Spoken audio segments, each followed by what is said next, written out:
What's up, hackers? Welcome to Chill Code. My name is Taggart. Tonight, we are going to take a look at eBPF.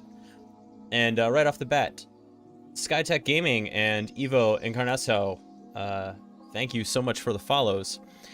And yeah, so we're going to talk about eBPF tonight, and I want to preface this by saying I am not Chris Nova, so I'm by no means an expert in this. I am definitely just learning this technology, but I'm really excited by it because of its potential. And I've been talking about eBPF, I've been kind of toying with it for a while, and I want to start kind of diving into it in a real way. So that's what tonight's going to be all about, and talking about it from an introductory standpoint. Hopefully some of you will find what's exciting about it as well. So starting with the kind of sacred texts of eBPF, what is it? One of the funny things about eBPF these days is that its name has a bit of a ridiculous etymology at this point. Chris has dedicated multiple streams to eBPF, and she's also written tools in it, including kind of a proof of concept rootkit called BoopKit that is pretty cool to see. And we'll be talking about that a little bit as well. Yeah, I would consider Chris kind of an expert in eBPF, certainly for its offensive capabilities. But that's not all it can do. So what is it, though? So BPF originally was in reference to the Berkeley packet filter, which was a technology that allowed you to filter, yes, network packets using the kernel. And so it was very, very fast. eBPF, or Extended Berkeley Packet Filter, took that idea and then kind of kicked it up to 11 and extended those capabilities far beyond that of just looking at network packets.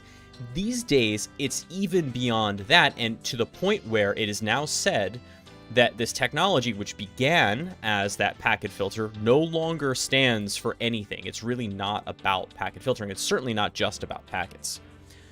So when we talk about eBPF, what are we talking about? We are talking about an event-driven programming interface in the kernel that can be attached to basically any event you can imagine inside of the Linux kernel. And yes, it is a technology that is specifically about the Linux kernel. That being said, there is a way to get some of this functionality going in Windows. For that reason, I'm really excited about what we can do with it. Kairos4545, thank you so much for the follow. I gotta cheat this. Sometimes this radio station works great, and sometimes it just doesn't. And I think tonight is it doesn't. I'm gonna switch that up to good old Night Ride here. Yeah, that's working a little bit better for our vibes here. Let's get that window up. There we go. I'm very particular about the music. Sorry about that. Okay, so what is it? What does it look like? I don't know if this diagram really explains it particularly well, but we'll try to make use of it. So essentially, what you have is whatever you write with eBPF, and whatever toolchain you use, whether you're using kind of the pre-made tools like BPF Trace, whether you're using the library, the C library and the Python hooks to it called BCC, whether you're using some other kind of higher level tool like Cilium, which is used for a lot of container-based and Kubernetes networking and security solutions. Regardless of what you're using, right, and there are Go, Rust, whatever, APIs for it as well, whatever you're doing, that BPF program gets compiled into a special kind of bytecode, which is then loaded into the BPF kernel runtime. And that is the part that runs in the kernel space. You can see the separation here between user space and kernel space. What happens then is an evented-based programming loop. So you're attaching what are called probes to specific events in the kernel. Now, that might be a syscall, but it doesn't have to be. It can also be a function enter. It can be a function exit. It can also be interrupts. So depending on what you want to attach to, there are different ways to do that. Then you can use that event to perform some work, whether it's collecting information about the event, whether it is logging data someplace, whatever it is. That is what eBPF is all about, is that kernel evented programming. And because it's, of course, in the kernel, it's very, very fast. A couple of other things to think about here that makes eBPF so cool. In the past, how would you do this? How would you be able to make this happen? If we think about the Linux kernel in particular, and I'm going to get a little bit Linux dorky here, but it does apply actually to Windows and even the mock kernel for macOS as well. So if we think about the kernel, right, what is it? I think we use the term a lot, but what is it? At its base, it is just a compiled binary, right? It is something that you have to build. And you may have even, maybe you have played with or heard people talking about compiling their own Linux kernel. You can do that. It is kind of a process, and it's a lot of back and forth with make files and kind of ad hoc tooling that the Linux kernel in particular has inside of it, but you can build your own Linux kernel, including, and this is where we're going with this, what are known as additional kernel modules. And you can build those kernel modules, and it used to be the case that in order to get your kernel to use custom kernel modules, they had to be compiled with the kernel, right? And then you would load them at boot. That is no longer the case because of a technology known as LKM, Linux Kernel Modules, which allows you to load modules dynamically and unload modules dynamically. In fact, we're on a Linux machine here, so let's go ahead and take a look at some of those. If I run a sudo mod probe, lsmod. I don't know why I thought that. lsmod is to list these are the loaded kernel modules that are currently running in my current kernel. And you can also see that some of them have dependencies, right? So for example, the Intel RAPL MSR module uses the Intel RAPL Common module, which kind of makes sense based on its naming. These are the modules loaded for me currently. If I wanted to unload one of them, I would use rmmod, and if I had another one that I wanted to load, I could do that with mod probe. I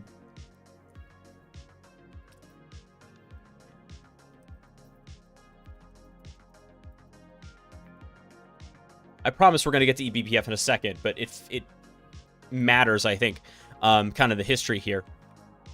So if we ls user lib modules,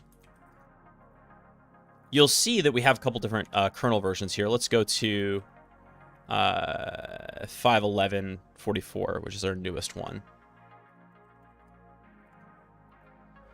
And you can kind of see we have some other kernel modules available here. Let's go to crypto, for example. These are additional modules that we can load if we needed to. We don't need to at the moment, but these are where the modules live if we needed to. Some of those are default for the distro. You didn't handpick and load all of those individually. No, I didn't. And actually, that's a really good point, Cheeto. So the modules that I have, like, I didn't handpick the kernel modules that I have loaded, right? 100% of them are either out of the box with Ubuntu, and then there's this other thing that happens, and this is kind of an interesting part about the Linux boot process. If you've ever looked at the boot directory, if you don't go crazy like me and really want to dive into everything about Linux, I've kind of like staked out Linux as my territory, I guess, and I have done for some time. I want to be like really, really informed about it. But so you may have seen this VM Linux thing right before, and you might wonder what it is, and you might also wonder what this initrd is, right? These are both images of the kernel, but one of them is unpacked, right? This is compressed, and one of them is not. What is interesting is that in order to boot Linux, a kind of the stripped down version of the kernel has to boot first in order to load user space stuff into position. And that's what the init RAM disk does, the init RD. And one of the things that happens at that point, which is kind of interesting, is your system is assessed for what needs to get loaded. So for example, if custom drivers need to get loaded and that's a kernel module, that's when that happens, right? As the full Linux image is being brought online. So that boot process handles the loading of those modules as necessary for your system. So for example, if you change up your graphics card or whatever, and it's using a kernel module to handle that driver, that's when that's going to happen. Okay, so that used to be how you handled anything loaded into the kernel dynamically. And you can definitely still do that, right? And it's definitely a still completely important and viable way to load stuff into the Linux kernel. However, it is a little bit tricky to do that kind of work for the cases that eBPF covers, and especially given the way that it what it's intended to do. So eBPF does not require you to compile a kernel module, right? And it certainly doesn't require you to load it with modprobe. Instead, what happens is that the eBPF code is compiled down, as I said, into this specialized bytecode. That bytecode is then interpreted by the eBPF runtime, and Bob's your uncle. So it is not like you have access to every potential function. There's a limited language that you can use. Nevertheless, there's a lot that you can do with it. Okay, so we've been talking about it for enough time. We can start playing with it a little bit. So this eBPF.io site, which is managed by Isovalent, who makes Cilium, will give you a great overview of kind of how this stuff works. But in all honesty, I really think that the best way to understand how eBPF works is to use a tool called BPF Trace, which I'm trying to think of a good way to explain BPF Trace. Imagine if this eBPF technology had an awk like programming language. Well, it turns out it does, and that's BPF Trace. So what we can do is we can write a small program for BPF Trace and have that program handle the compilation of that eBPF bytecode and run the information for us. To give you an idea, real quickly, I'm going to try. I've got BPF Trace running here, or I have it installed, and I'm going to run sudo BPF Trace E. I'm really hoping I can do this in one go.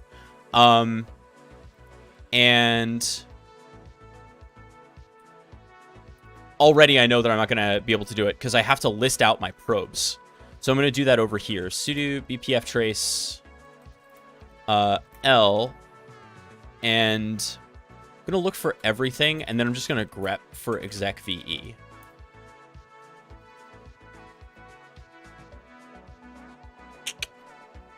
Dope. Okay. So you can see that there are kernel probes, and then there are trace points.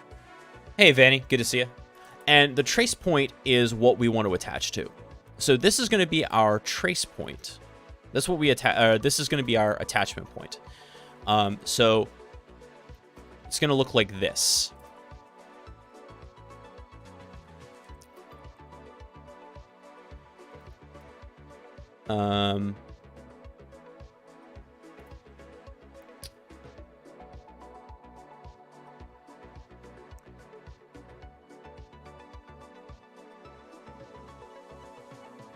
I think I just want to do a printf. Or no, I'm just going to do join. You'll see why I'm doing this. Join args argv.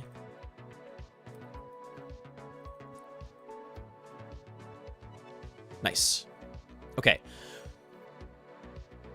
Nice. What I have just had it do is attach to every single exec VE syscall that happens on the system. Every single one.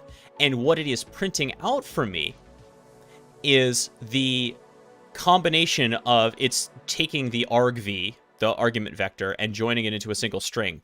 So what I'm looking at here is every single set of arguments being passed to the command line.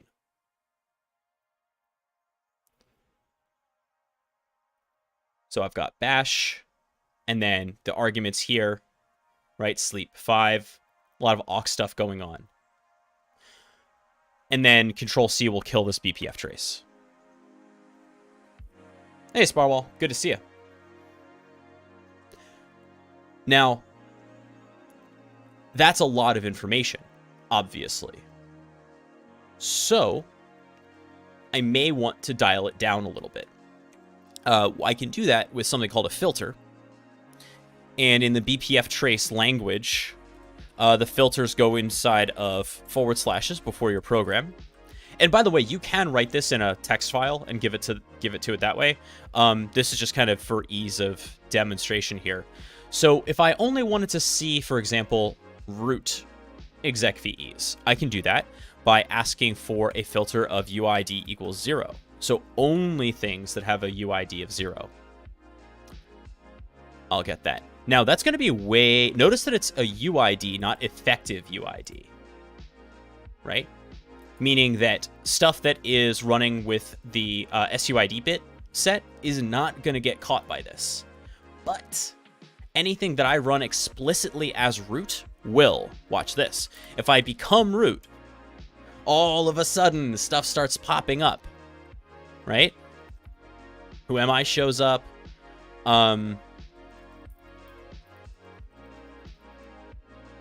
Yeah. But stuff that just runs as root because of the effective user ID, right? Because of that SUID bit, that doesn't get set.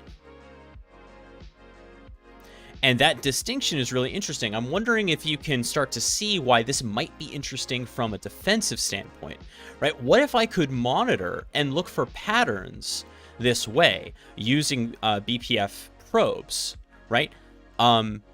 I might, in fact, be able to identify malicious behavior on the system. And because this is running in the kernel, it is pretty quick. Depending on what I'm hooking, I may not, in fact, worry about performance impact, depending on, again, what I'm hooking. Let me run exit here.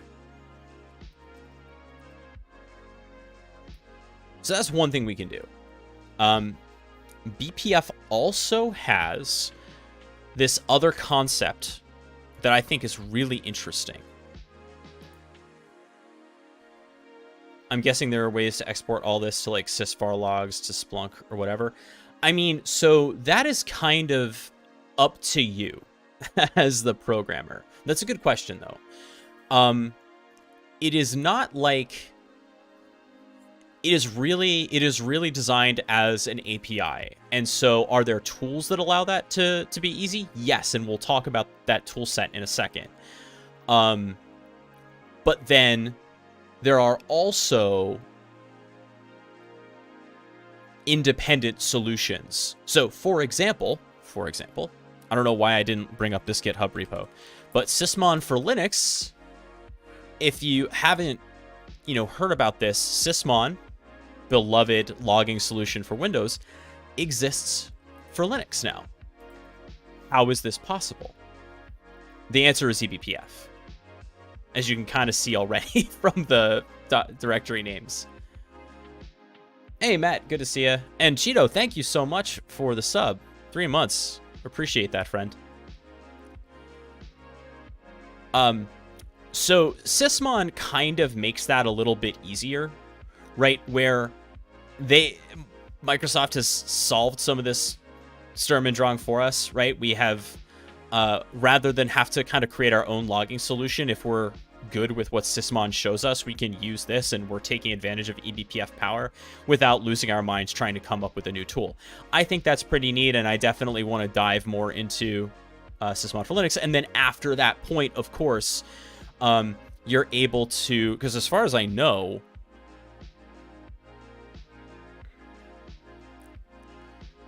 it just goes to syslog.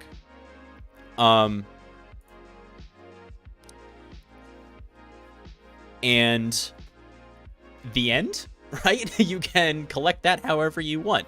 You can do a syslog forwarder, you could do file beat, right? You could do waza, whatever you wanted to do, and you'd get that information.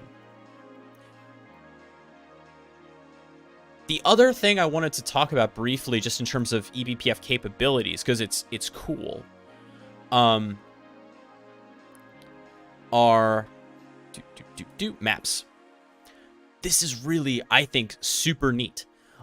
Inside of the eBPF kernel runtime, there exists the capability for maps, basically key value pair variables, right, that the eBPF programs can take advantage of and access.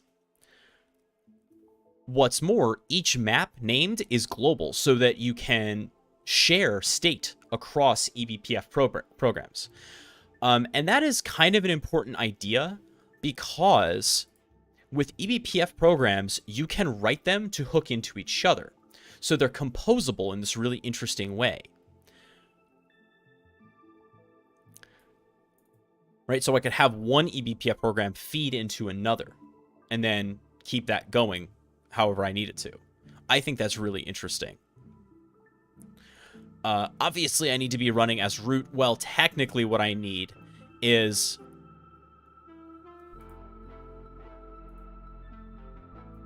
Yeah, GIF, I did, but I'll share it again.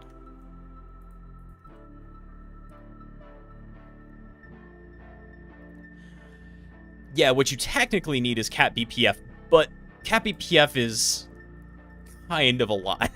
So, most of the time, you're likely going to just be root, right? Okay. I'll also mention, just because I have the repo up here, that BPF is kind of having a bit of a moment right now. At least it seems to. This, I'll be honest, this is probably confirmation bias, right? Because my own social media feeds are pulling in a bunch of eBPF because I've been talking about it so much, right? So there's going to be that feedback loop. Nevertheless, this was something that came across my radar, and it is cool as hell, which is Triple Cross. This was a bachelor's thesis. And what it is, it's an eBPF rootkit that has unbelievable capabilities. Yes, the diagram is kind of a lot, but it does speak to all of the things that Triple Cross can do. What do we have here? We've got reverse shells, plain texts, netcat listeners, raw sockets. We've got a backdoor. XDP is another thing that we can talk about that is kind of a neat capability. XDP is the capability to run some of the packet processing for network stuff on the network interface card itself, rather than in the kernel. So you're actually outsourcing that work to the network silicon, which, again, I think is pretty neat. Secret files for sudoers and cron D. It really is execution hijacking. This is really neat stuff right here, where you can basically spoof running programs to make it, and hide PIDs, so you can make it look like you're running as one thing, but you're in fact running some evil.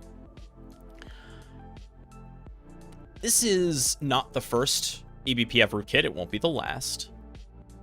As I mentioned, Chris Nova also gave us Bootkit, which was a proof of concept. No. Yeah, there we go.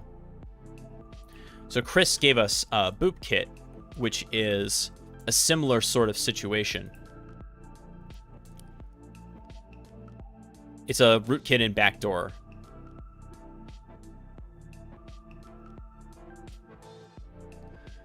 Yeah, it is absolutely a rootkit. But one of the things that you can do with eBPF that is kind of interesting, given its packet filter legacy here, is, and we actually saw a, if you remember the BPF door backdoor that was reported a couple months ago, it was doing this. So basically what BPF door did was it loaded itself in to, into the kernel, and then it would listen on extant TCP connections, meaning it would not open a new port, it wouldn't open a new socket, it would just kind of hijack the existing network connections that were in place already on a system, and then listen for like magic bytes inside of a packet or whatever to handle its C2. So it was very, very tricky to notice from a network telemetry standpoint, because it was the malicious traffic was designed to blend in with everything else coming into and out of a given server. And then, of course, on the system, it's a rootkit, right? So it would be very difficult to notice if you don't know what you're looking for.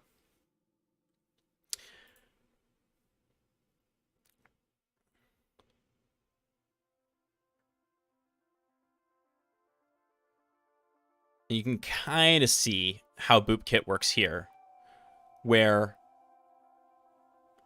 the kernel space is attaching a BPF, and it's hitting these syscall, these probes, enter get dent64, and right, we're sending these payloads here through this, and the data is stored in eBPF maps.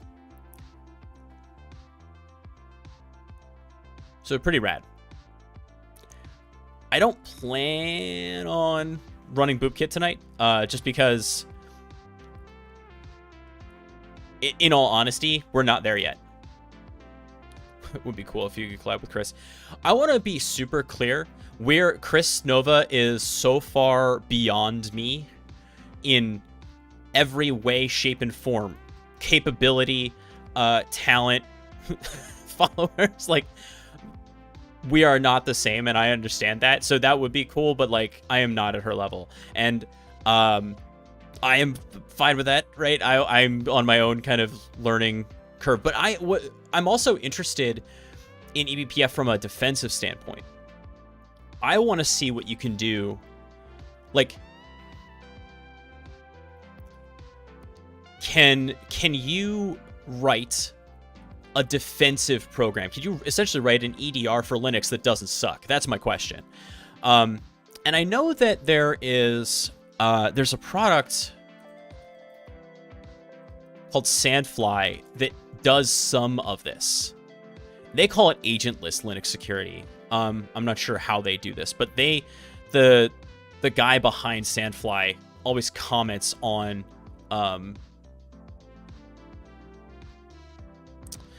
eBPF stuff, and he's like, oh, Sandfly will catch it. Okay. But more to my point, like, every Linux EDR that I have encountered just sucks. It just does. I'm sorry, vendors, but you're just not there yet. And it's not entirely your fault. The Windows API has stuff inside of it that makes it easier to write an API. Like, API, like, literally create remote thread. Doesn't exist in Linux, right? That's not a thing. eBPF is very old. It should be available in any modern kernel. Oh, it is absolutely available in any modern kernel, Vanny. Yeah, for sure. It is. Yeah, it's not new. It's been around since the mid-2000s in its current form. And really, the idea has been around since the 90s. But it's only really getting... Some of its capabilities are newer, and it's only really getting attention now, in part because, as you'll see, doing this stuff without the help of things like BPF trace is kind of a pain. Yeah. Hey, Matthias. Yes. XPID is also a really cool project that looks for hidden PIDs, just like what BoopKit is. That's a really neat thing too.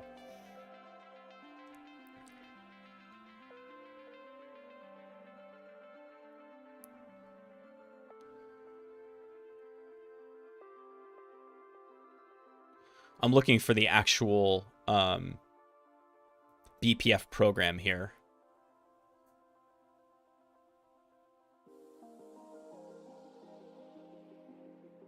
Yeah, God, so much C. Not all of this is the BPF component, though. Yeah, here we go. BPF program FD.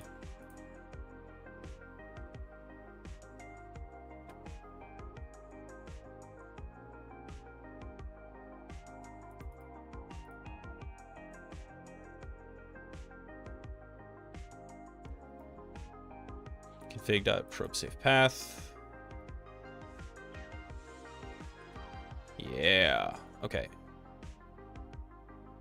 So the BPF program is elsewhere.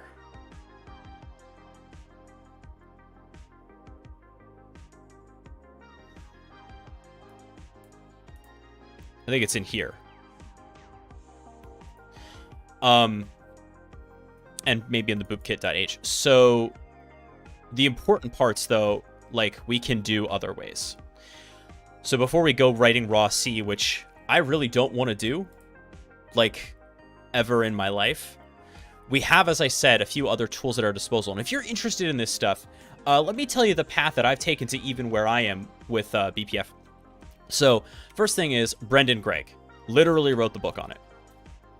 And the BPF Performance Tools book, which focuses admittedly on BPF for performance monitoring and kind of all the stuff that Brendan Gregg, who I think works at Netflix, did to make BPF, to kind of do proofs of concept to make BPF useful for things like performance monitoring, has, regardless of its non-security focus, really good material in there for just getting started with BPF and understanding how it is and what it works.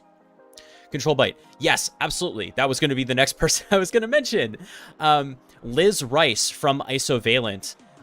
If you just like look for Liz Rice eBPF on YouTube, she has talked at length about using eBPF for real things and does programming demos. She's done, you know, like CNCF, KubeCon, all sorts of places like that, done keynotes and demos. Really worth your time to check that out. Actually, I think oh, awesome, lizrice.com. Thanks, Leon. So all of that together, you can start to feel your way out to kind of where to get started with this stuff. And then once you're ready to do that, you can install the following things on your Linux system. So if we search for, there's BPF trace, we can just install. And then if you search for BPF, there's also the additional set of BPF tools. This is obviously in Ubuntu, but they should be available in other distros, right? So BPF CC tools is the set of tools that comes from here.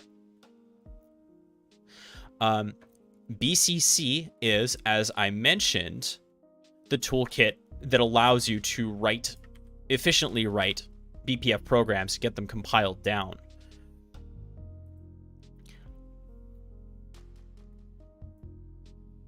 Okay, so it is kernel instrumentation C and includes a C wrapper around LVVN and front ends in Python and Lua.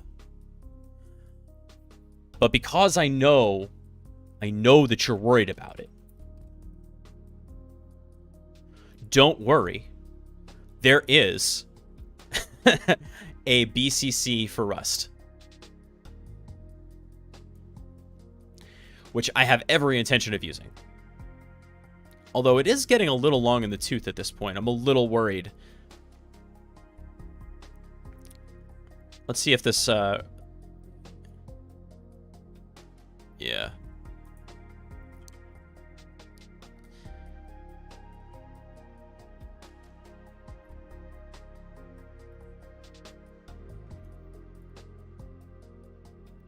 So we may have to do some work on this to make it usable for us. We'll see. There's also, I mean, there's other stuff from Rust. There's Red BPF and a few others as well that makes it a lot easier to do this, right? User space library that can be used to load eBPF programs or access eBPF maps. To write eBPF programs loaded by Linux kernel. So definitely a little bit easier, and obviously in active development. Let me just star this. Somehow I missed this one. But BCC by itself, right, has a Python front end, and so pretty nice to get started with if Python is in your tool bag, right? And so I have, of course, installed the BPF CC tools, and then if I want the Linux headers uname are. So I'll just get those just in case I don't have them.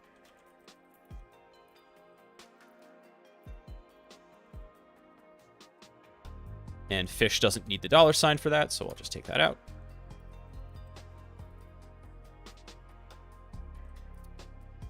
Fantastic. Okay. And that's kind of like it. With that done, we can start playing with the BPF tools that are in here, and we will do in just a moment. I'll also mention that Brendan Gregg, on his site,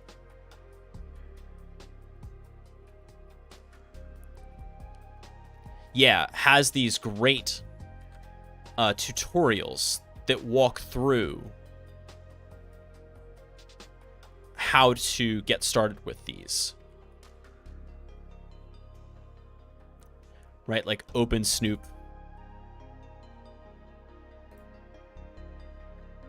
And such. And if you want to check out the tutorial, well, we'll take a look at this today.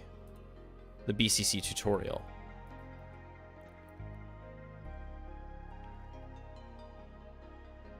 So exec snoop actually does some of what we were talking about before, right?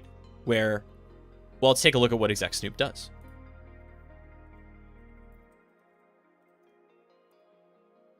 What?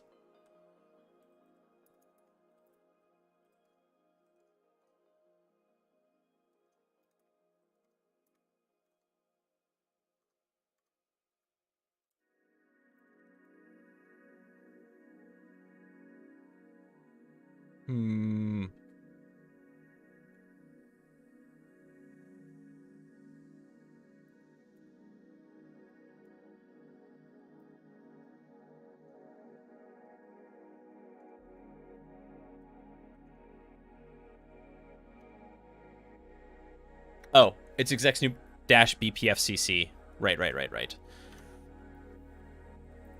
And we have to run that as root.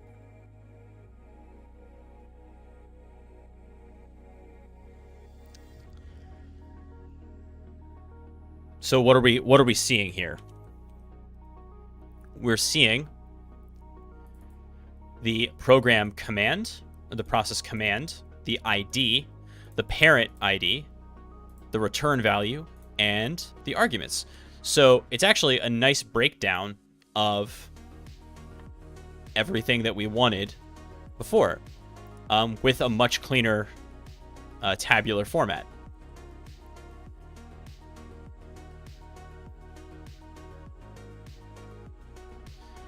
Now, of course, if I wanted to store this data,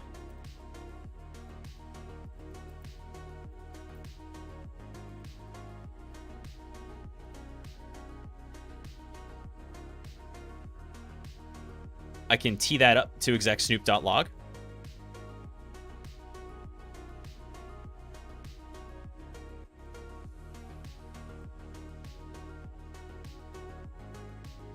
And there's my data, right? A lot of these are these pre-made solutions may in fact be enough to help you analyze the system, I think is probably the best way to think about it.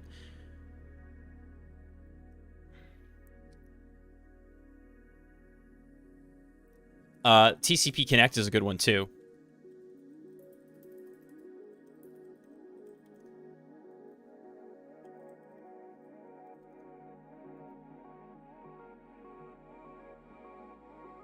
Ooh, this one failed to compile. Interesting.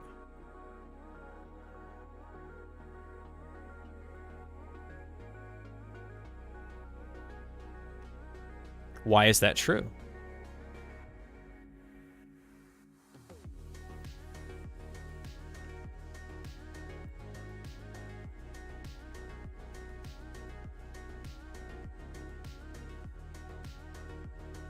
That's a lot of warnings.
So these .bt files, I should mention, are BPF trace programs.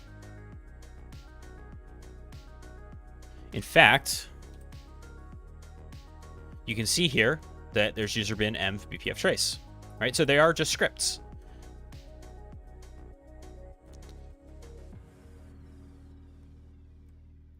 There's also, much like awk, there's a begin. So there's kind of like a prelude before you do your kernel stuff, where it says tracing TCP connections, hit Control C to end. It'll print your time, PID, COM, source address, source port, destination, dport, and then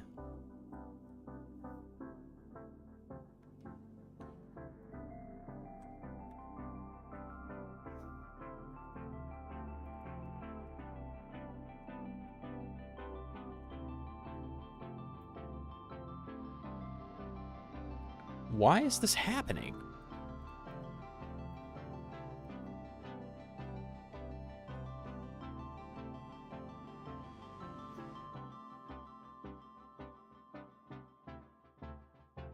Whoa, there's like kernel stuff that's gone wrong here. Out of curiosity, does that same thing happen on my WSL machine?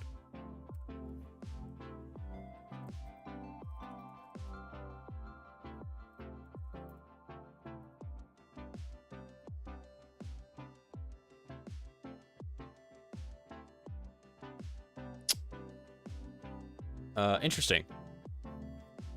I forgot to install the headers, so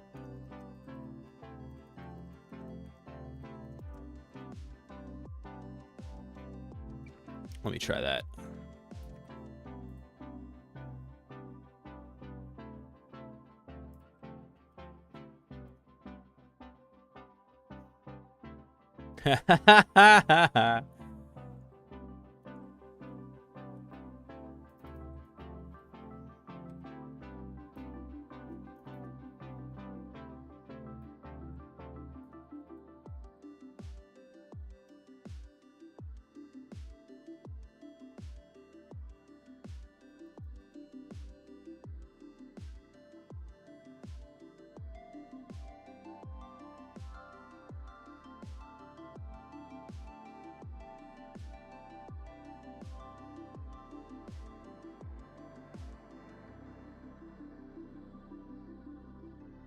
We'll try 210 OEM. This may not work, but saving the headers is always a good idea.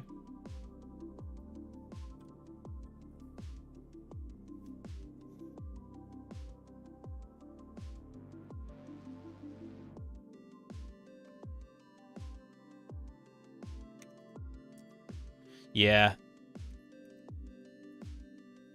Interesting. Does exec snoop have the same problem?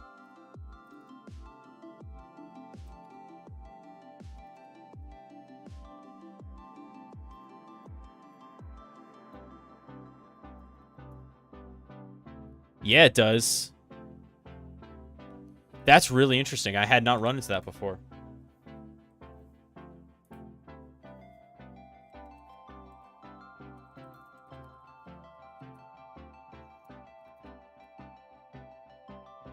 Yeah, exec snoop works fine, as we saw.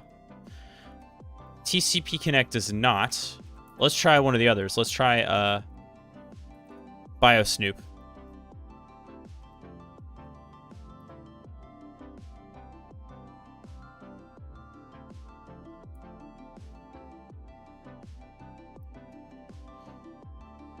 Probe entry may not exist.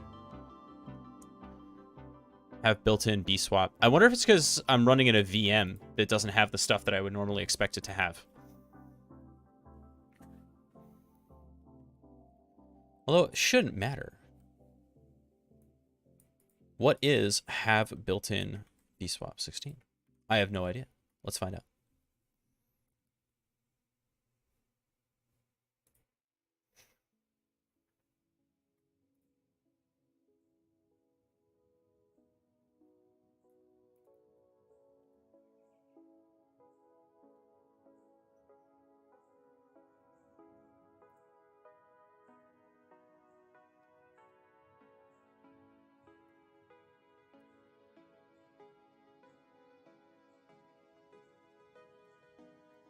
It's a GCC built-in.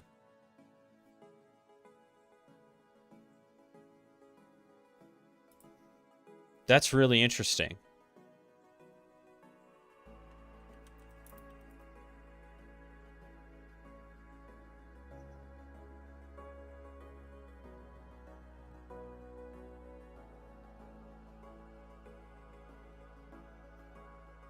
Let's see if anyone else has had this problem.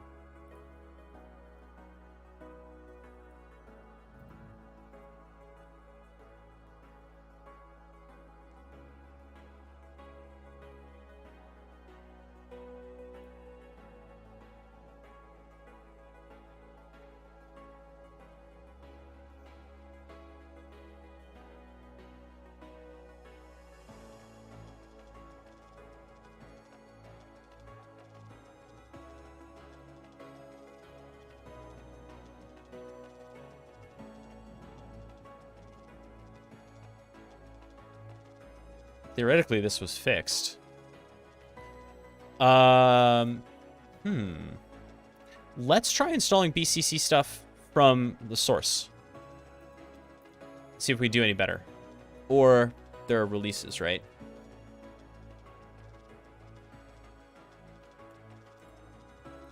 No, not really. And the tools are Python. That's fine. We'll try it.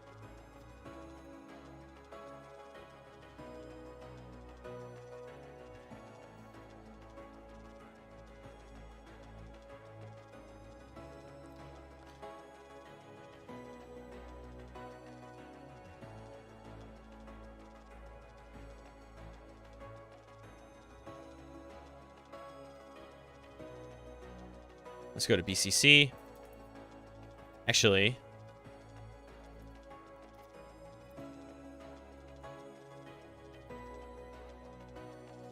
that's more important than just a test. All right.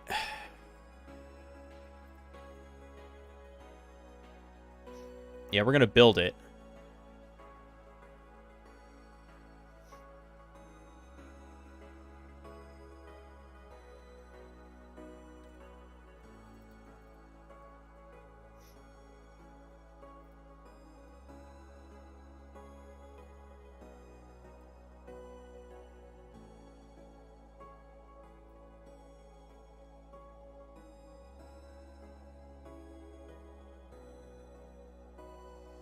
Submodules.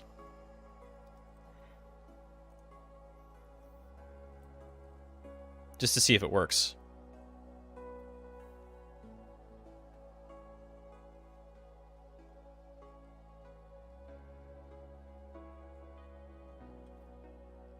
This is the kind of stuff that you end up doing when you're doing a lot of... Ooh. Add the installation of prefix LV to CMake. Ooh, interesting. Can I find a package configuration file provided by LLVM with any of the following names?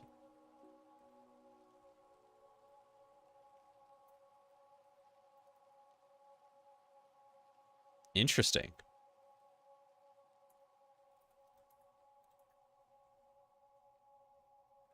All right, let's go into the tools and see if the Python stuff just works. Let's try thread snoop.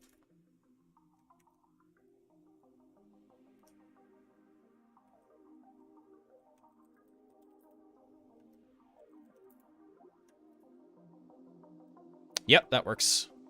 Cool. So what does thread snoop do?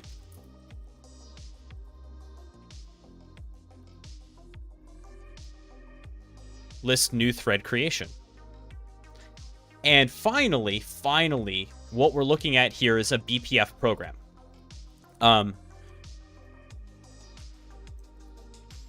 Where we're including the sched.header. We're creating a struct for data, a timestamp, a PID, a start. And then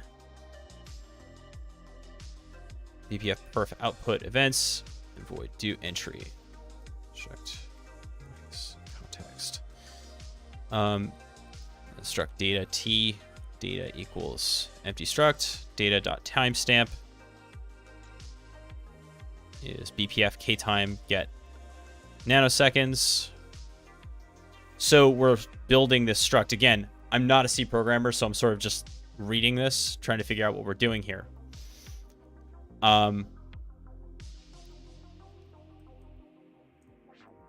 then events perf submit. And so this is in this text, right? This is the C code, but this is inside of a Python file, right? So what's up with that? Will rust or bust? I don't know. Like, I would like to be better at C. I'm just not at a point where I feel like I can really dive into it. And every time I have tried, for example, the first hacking book I ever bought was not a good one to start with, honestly, which was Hacking the Art of Exploitation, 2nd edition, which is all C, right? And then assembly. I was so not ready for that book. And I tried really hard. I knew some basics, right? I had been programming in lots of different languages before I had started down the security road. But C was just, I don't know. I had not yet understood enough about essentially operating systems and processor architecture to really get what was going on. And now that I have, I feel like, a pretty okay handle on Rust, my question is always, okay, can we do it in Rust? And kind of write it with those modern safeties and the efficiency that tool chain affords. Okay.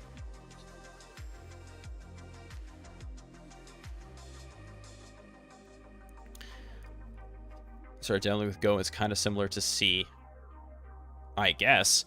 Parents got me Black Hat Go, so I figured I'd dabble with that as a way to get better handle with C. There are significant differences between Go and C, though, and just be aware of that. For example, the existence of classes.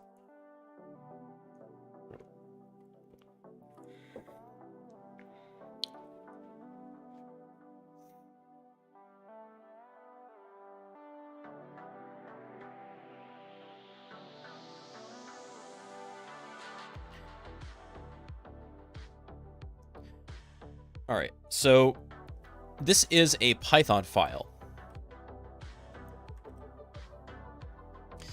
And so you can see this is where the probe gets attached, right? Attach uprobe, name equals pthread create, function name do entry.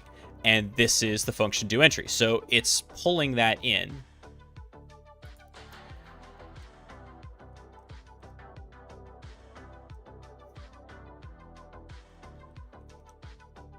And process print event. Event B events. So notice that B, this variable here, is this BPF object, and it has an events data. So the Python program is kind of monitoring it for data.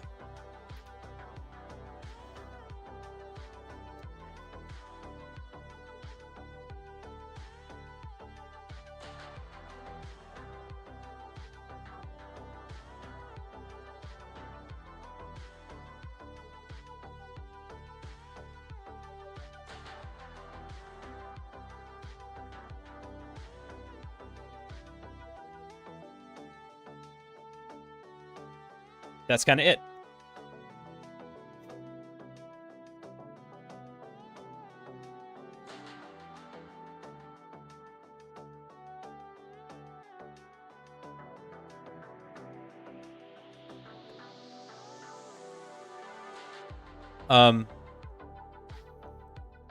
Okay, let's take a look at another one. It's Vim. I really want to know why the TCP Connect is not working.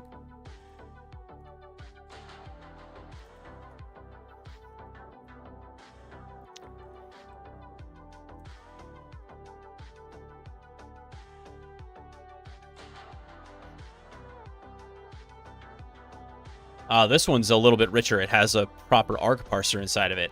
But here's the BPF program, which is really what we want to take a look at here. It is taking advantage of some of these built-in BPF functions that we need to learn more about, right? BPF hash, BPF perf output.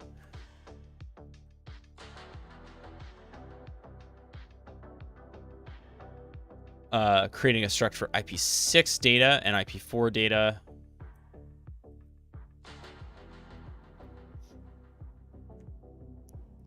And notice that we're calling BPF perf output for IPv4 events and IP6 events.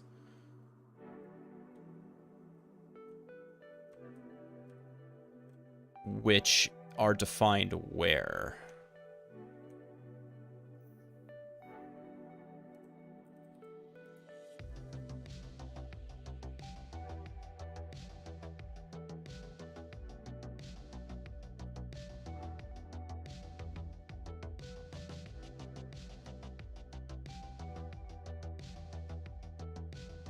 So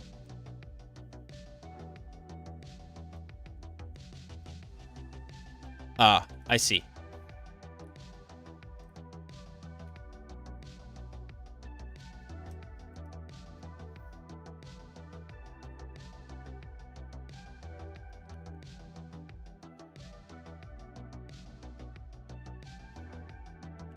Separate flow keys per address family. Got it.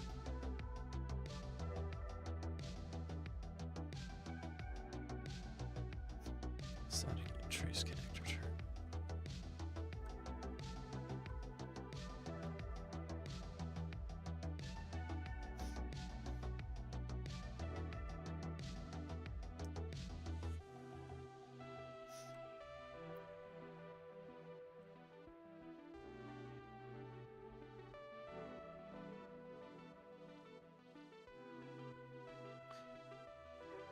And then there's another one for DNS stuff, I guess.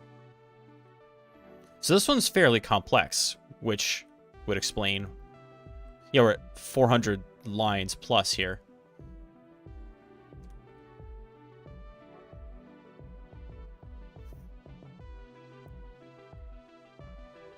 And we're not even at the main.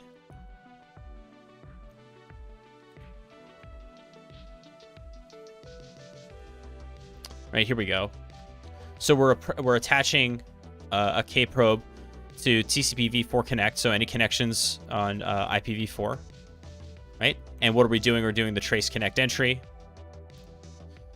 And then we're also attaching a kernel return. So anytime this returns, we're going to get that return value as well. And then if we're doing DNS, it's going to do UDP matching.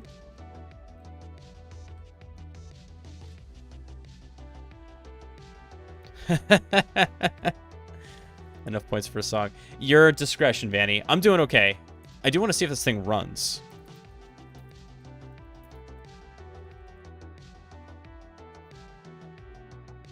No module named bcc.containers. Ah, so the build did not fully happen as we saw before. Interesting.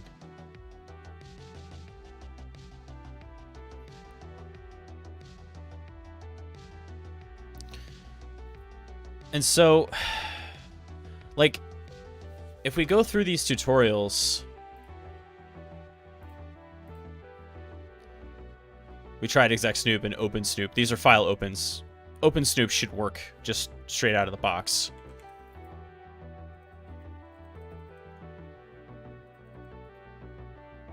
And it does. Open snoop, either in the BPF trace or the compiled program, is every open file, which is a lot.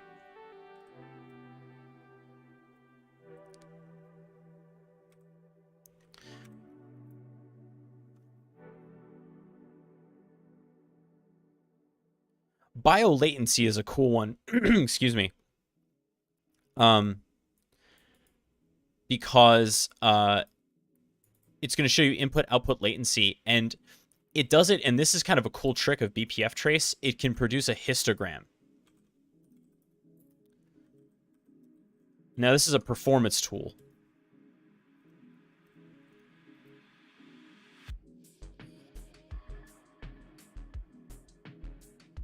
I think we have to like, I'll let this run for a second because it'll only show the histogram on end.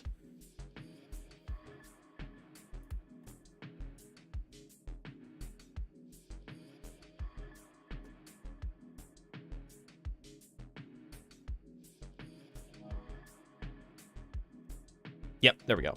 So what we're looking at here is a breakdown of how many input-output events there were per range of time. So basically, these are bins in histogram terminology, right? So of the events we saw, of the I/O events we saw, 8 of them fell between 64 and 127 microseconds. 4 of them between 128 and 255. Right, so this is giving you kind of like a baseline for what your I/O performance looks like, right? The majority and plurality of our reads are happening in here, and then the median would be somewhere in this zone as well. So that's kind of neat, right?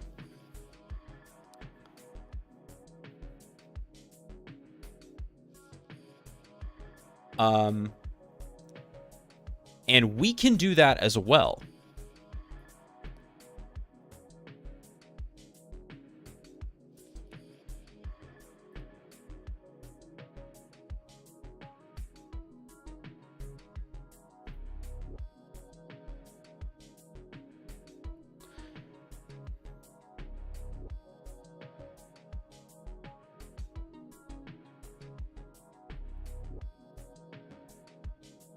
Yep, perfect. So we're gonna do another BPF trace.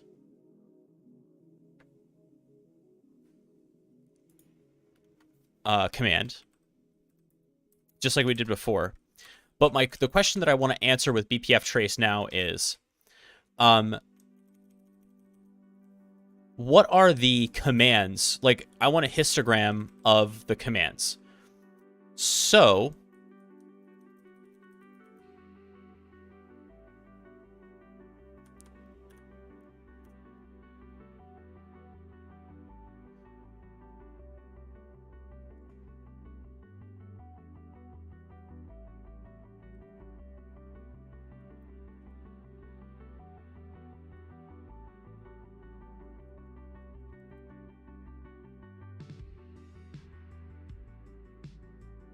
can I do it by UID? That might be cool.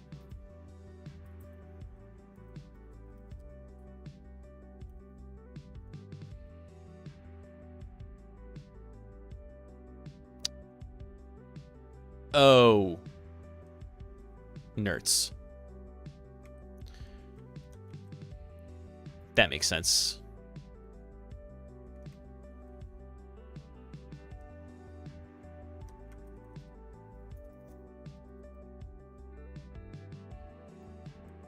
Well, we can do it the other way.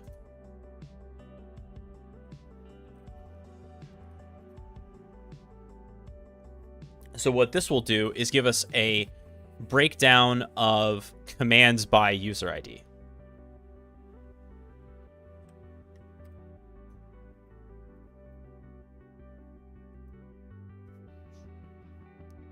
These are the user IDs calling it. To make it look a little bit more interesting, let's run that again. And then I'll become root here.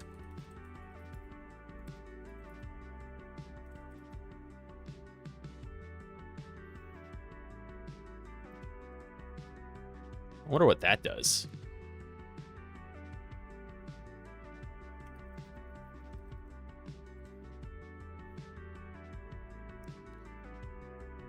So now you can see the bash histogram is really interesting because it's showing us that bash had 8 invocations by UID 0, meaning root. right? And 120 from UID 512, which, by the way, ain't me. Who is that?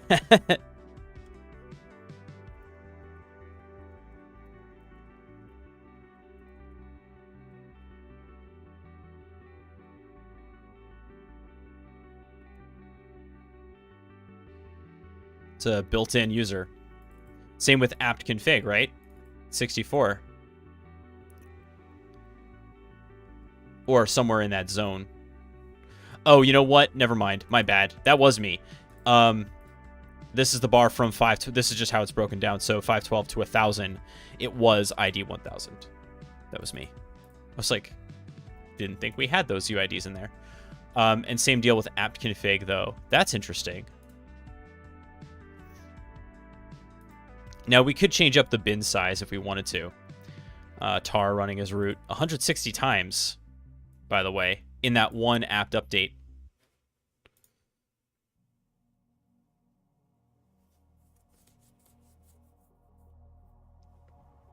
UID should be excluded in that bar? What are you talking about? I know what you're saying. But I don't think, if you look at the way this is written, I think it's upper bound inclusive.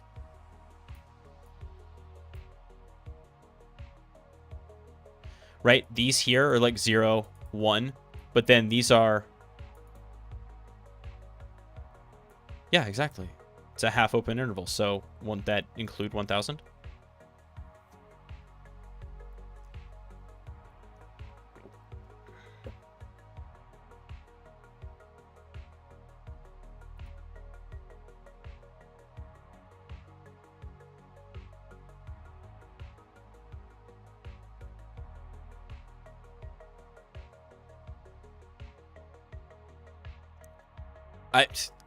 I don't know.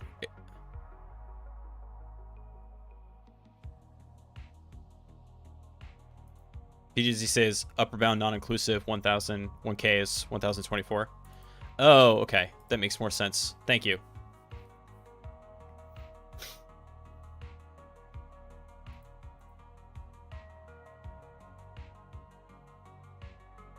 That would make sense that it wouldn't go to 1,000, right? Because it wouldn't be the same shape.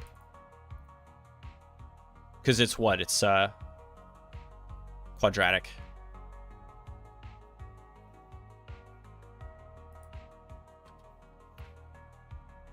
Okay.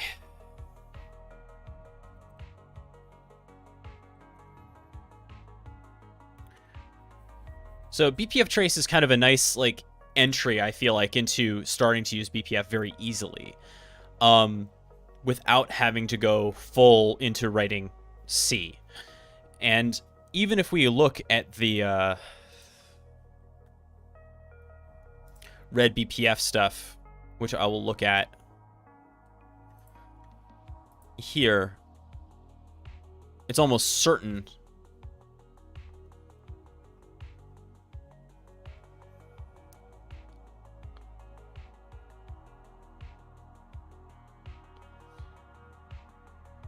that we will have to write C someplace.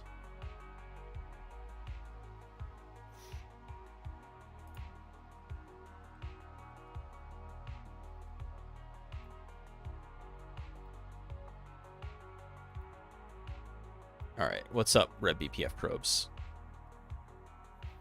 As part of the Red BPF present idiomatic Rust API to write programs that can be compiled to eBPF bytecode and executed by the Linux in-kernel eBPF virtual machine. There's a Go BPF if you'd rather go. I really would not. I don't actually have anything against Go personally. I just didn't go that way. Sorry, pun unintended. I am much more of a Rust guy.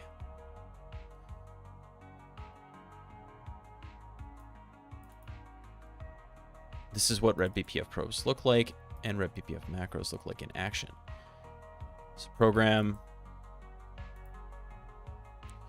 public function, block port 80, context XP connect, XP result, if let, okay, transport dest equals 80, return okay, XP action drop. This is a yeah, blocking 80. And it's done using, look at this XDP decorator. I like Python too. And as I said, I have nothing against Go. But at some point I found I just had to I had to buckle down, and especially going through all the stuff with Offensive Notion and all the work that went into that. Yeah, I have oh god, I've chosen a lane here, and that lane is Rust.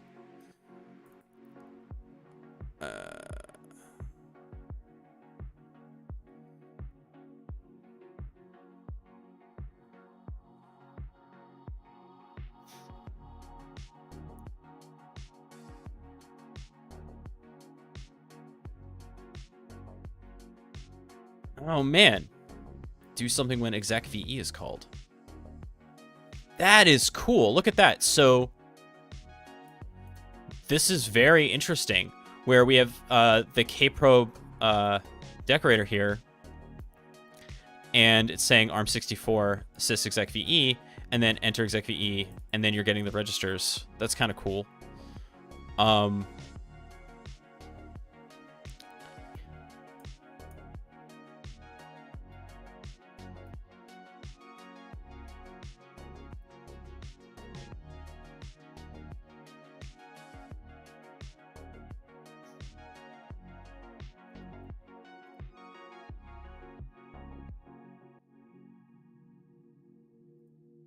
Huh.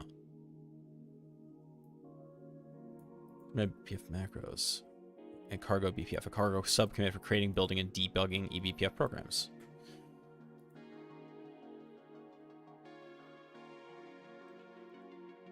Okay.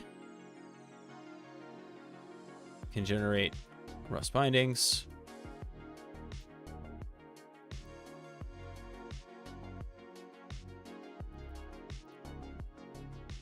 Hey, 04x15, thank you so much for the follow. I actually wonder if this is going to help us out with the other stuff.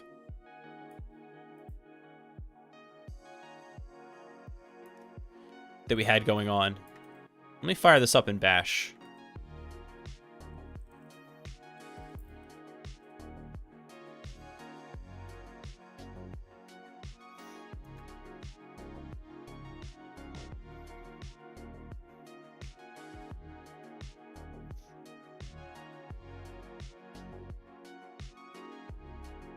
Oh, you know what? We just become root and run that again.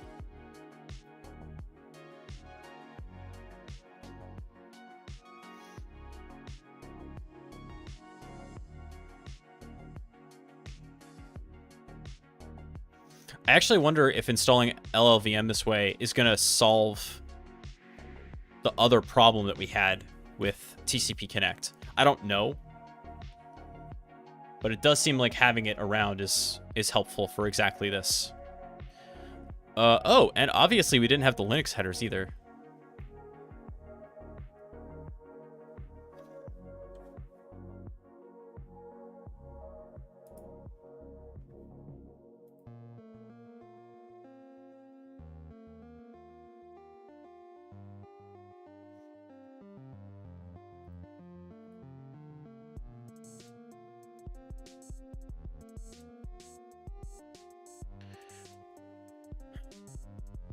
One thing I've toyed with is doing like a kernel, like a full Linux kernel build on stream. Would that be of interest to anybody? Like soup to nuts.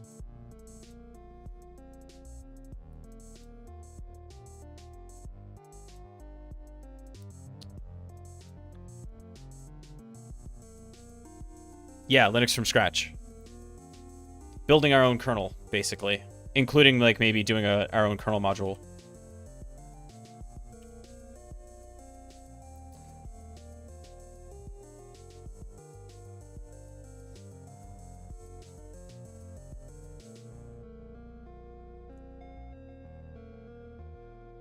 Distribution Neon is not supported by this script.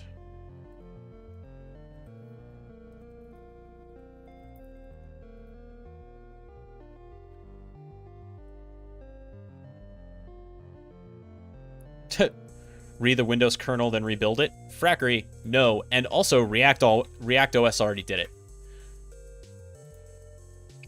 If you're not familiar with React OS, kind of an amazing project.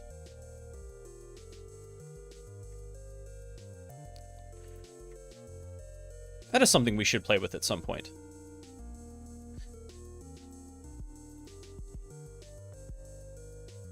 Hey, Sin. That's a comment. That'd be interested. Okay. We'll put that on the docket.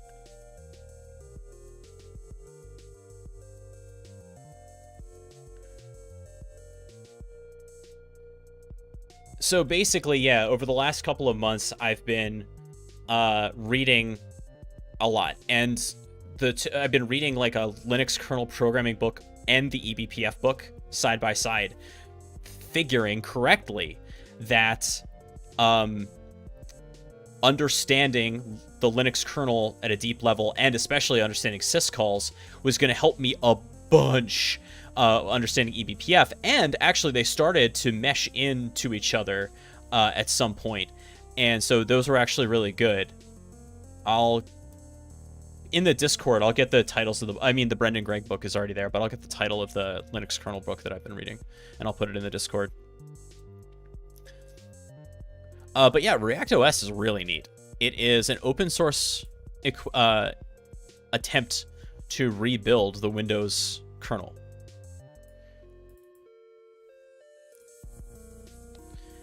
And there is also...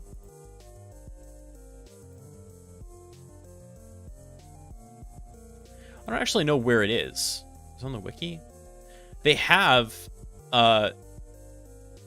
essentially documentation for their version of the kernel, and it's kind of neat to see. So if we do like React OS create remote thread, yeah, there we go. It's on Doxygen. They have the source that they're using to produce the function.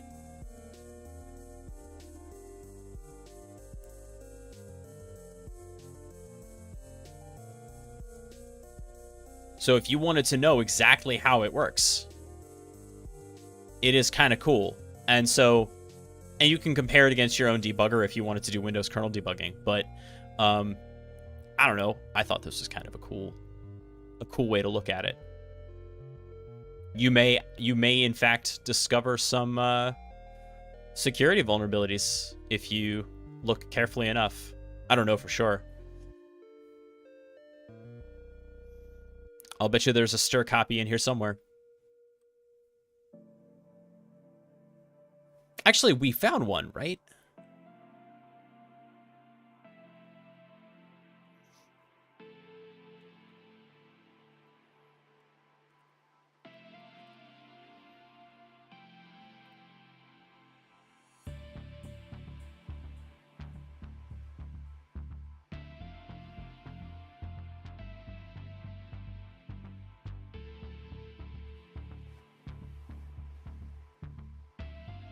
Stir copy. Sorry. That's how I say it.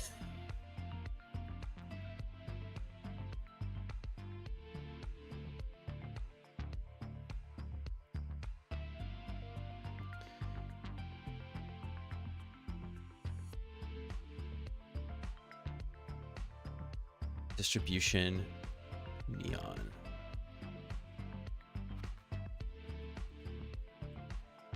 Ah.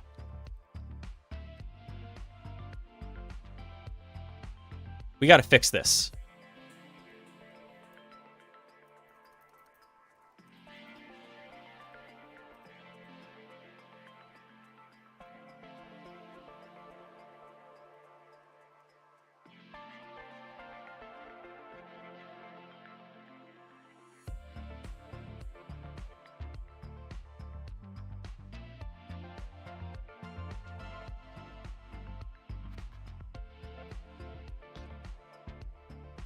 Because it was pulling neon from LSB release, which was unhelpful. See? Now it works fine.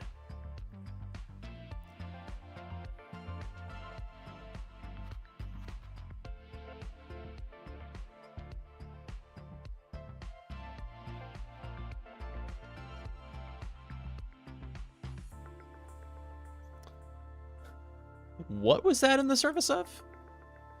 Oh, right. That was in the service of Red BPF.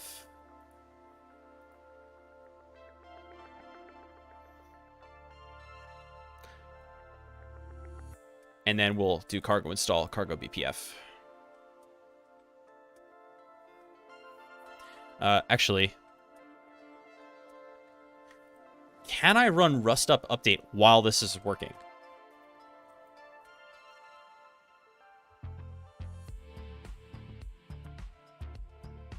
Probably a bad idea, right? Especially since we're using GCC. I feel like there might be parts of this that rust up still uses.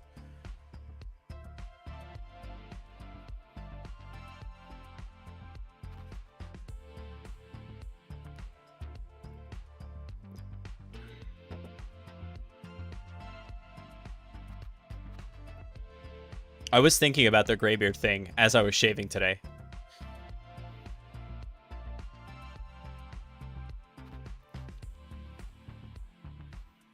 I did for a hot minute have a beard.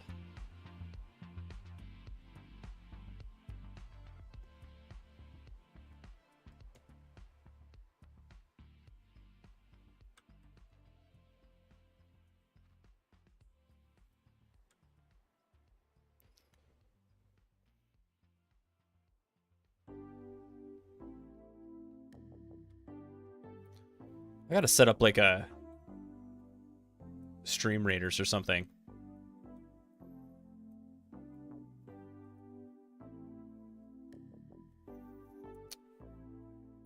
As this is setting up everything under the freaking sun.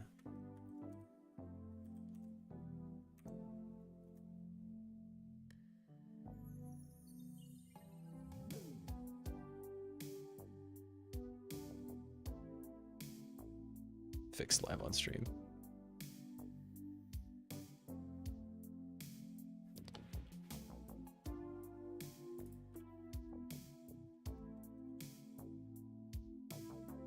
Oh, wow, it actually built. Incredible.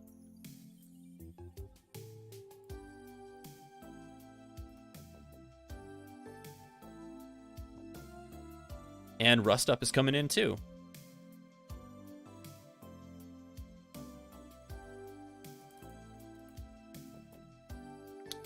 Okay, excellent.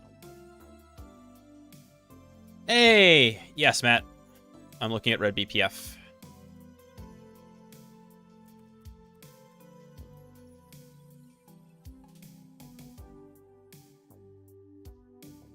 And installing it now.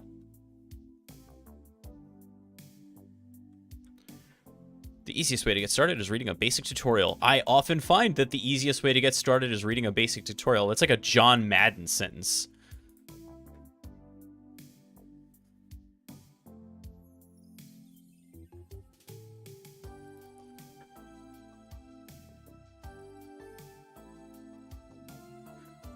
Boy, imagine getting to this tutorial without any concept of what a BPF program is. What are you doing here? Are you lost? John Madden? John Madden was I think it was Fox Sports, but I think it was before that. It was NBC Wild World of Sports. He and Pat Summerall were like the Bert and Ernie of NFL broadcasting. But then later in his later years, Madden was a solo effort, and then he would tend to... I'm not a football fan at all, but I am a broadcasting fan. And so good broadcasting is an art form, and Madden had it sort of. But every once in a while, like, he was well known for saying stuff like, my Madden, I'm not a great impressionist, but it's like, well, if you want to win a football game, you're going to have to score touchdowns. Like, thank you, John. Very, very effective.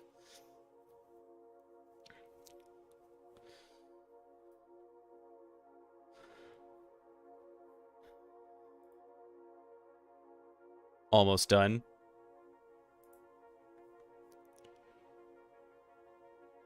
And so the American football video games are named for, by the way. Like Jason Bateman in Dodgeball.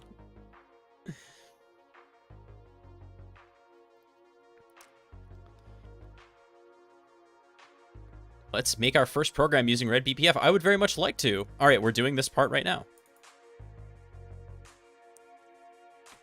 Dodgeball. I can't decide if Frackery is 8 years old or 800. I'm not sure which.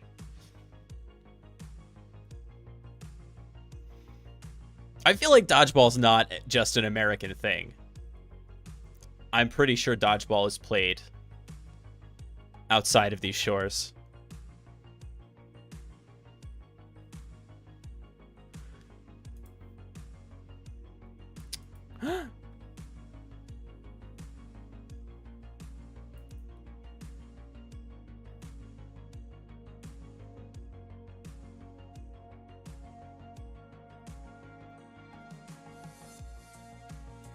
No suitable version of LLVM was found system-wide or pointed to.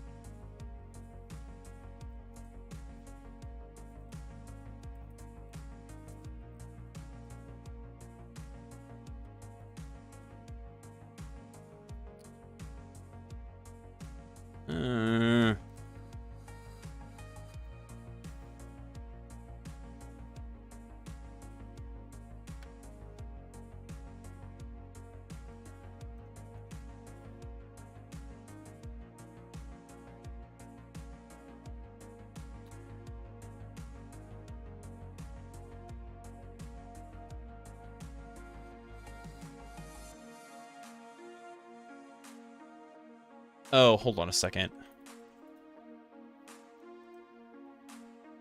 supposed to give it a command line thing, 13.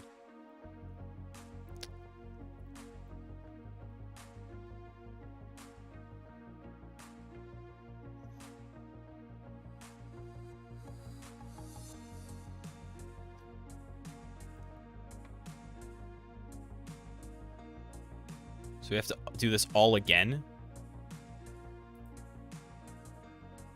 Because I didn't give it the 13 in the script? That is really annoying.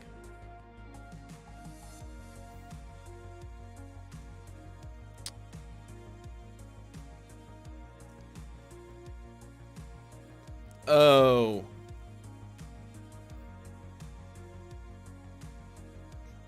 Maybe I didn't have to. LLVM config 13 version grep 13. Forgot this step. Hey, Kieran. Thanks so much for the subscription. That was much faster. Okay. Okay, 1301 is our version. And then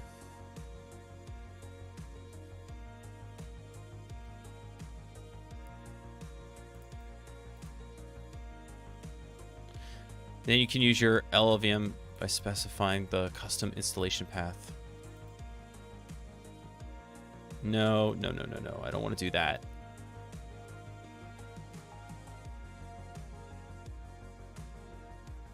Okay, that should be okay.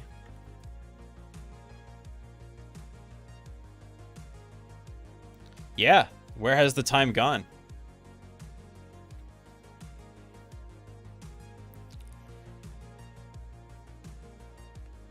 God, a good chunk of this has just been compiling code. I'm curious. So some of you have been following along with this. What are questions that you would want to answer with eBPF? What are the kinds of things that you might want to do? Again, obviously, Triple Cross and BoopKit are looking at it from an offensive standpoint. And I'll be honest, like, that is not as interesting to me. Like, yeah, okay, you can do a rootkit, but can you detect a rootkit? Right? To me, that is like the harder problem. The Tattoo Technologist, thank you so much for the follow.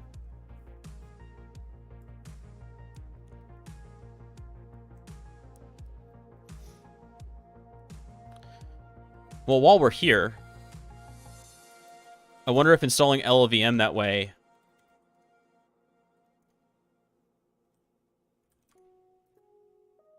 solved our other problems. It did not.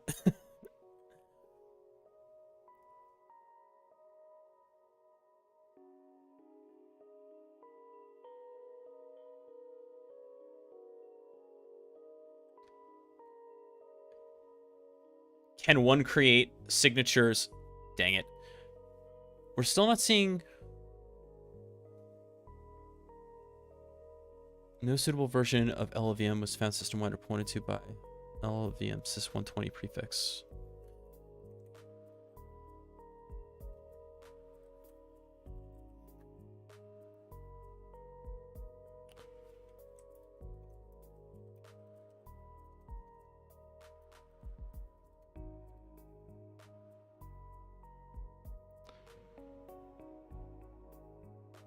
So the question is, can one create signatures that would use eBPF like syscalls, comma with a compromise? So this is the thing that has me interested, GIF. Signatures is like the wrong... I guess it is a signature, but it's a behavioral signature, right? As opposed to an indicator of compromise. So like if we had a set of TTPs that told us, oh, they're going to run, oh,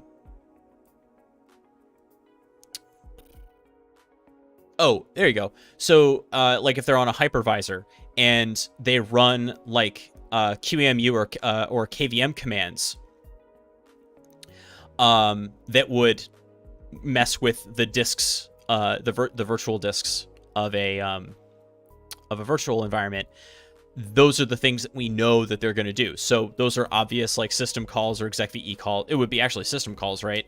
And you can just get that right away and put that together and say if it matches, like if these patterns in sequence match, then you have an alert. Yeah, I think you can do that. I don't know how much you would need to hook and what the performance impact would be for that. I can't imagine it would be worse than EDR is now. And because, like, what is EDR doing now? It's looking at, like...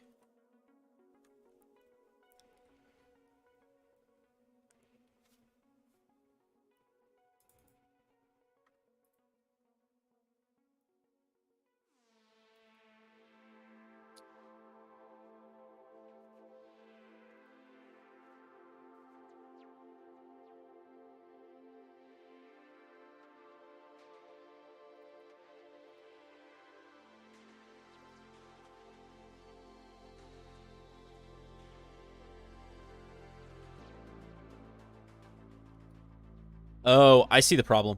The problem is that there's LLVM config 13.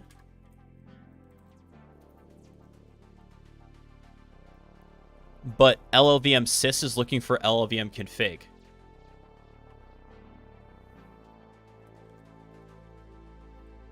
Have I seen the Brute Ratel C2? Look, I saw that it existed, and I'll be honest, I was struggling to get excited about it.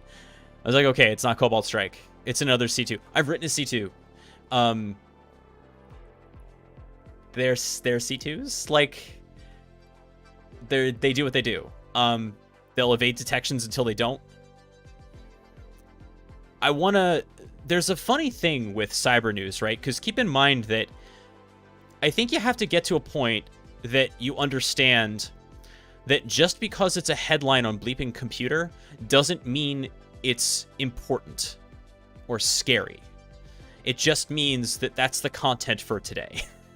That's what's getting fed to you. And it might be important. It might not. It's grist for the mill. You have to distinguish what matters from what doesn't. I think the story with Brute Ratel, and I could be completely off base here, but I think the story is... there's some cool stuff that it does, I think, but more to the point is that they're moving off of Cobalt Strike, right? That Cobalt Strike detection has matured enough that that's getting caught, so it's no longer easy enough to just use. So you have to move to something else. And that's always going to be the way it goes, right? It's always going to be Tom and Jerry. It's always going to be whack-a-mole. And if you focus, that's the other thing, right? If you chase individual C2s, you're always going to be behind the curve. If you chase behavioral indicators, right? Meaning you have to put in the hard work of getting behavioral telemetry, meaning on Windows, can you, I mean, I know it's a big ask, but can you get sysmon going, or do you have an EDR that can give you equivalent event data, right? Process creations, threads, pipes. Do you have that available on Linux through auditd, sysmon for Linux, or whatever else, right?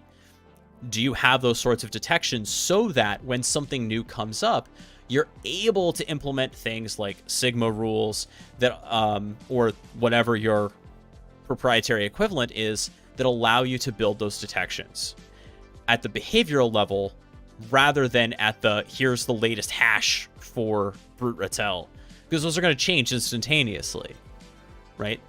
They're not long lived, and they're not even helpful, I think, to a first approximation.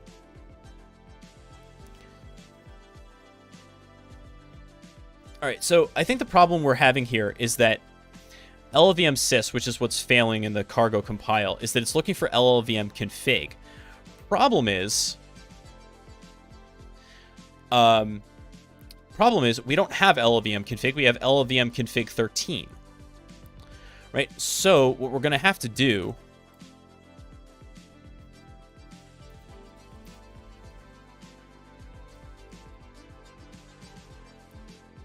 okay, so we're going to ln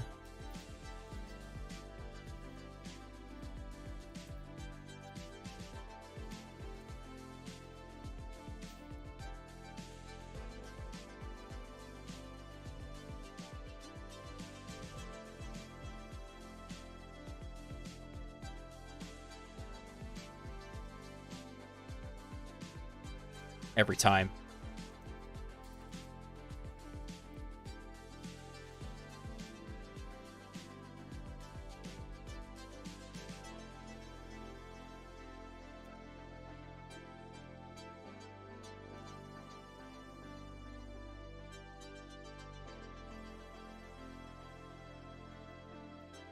Oh, I had it right the first time. It was just, okay. Awesome. Okay, now I am hoping that because it's looking on our path for LLVM config, it'll know how to install that.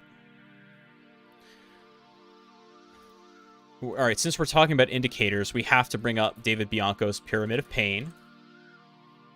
Right? Don't forget about this. Especially, it applies to both the red team and the blue team.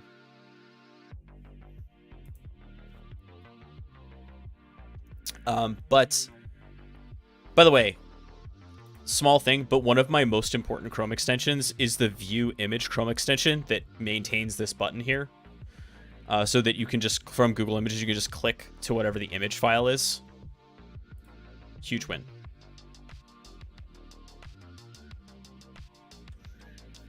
Oh, Square Zero, thank you so much.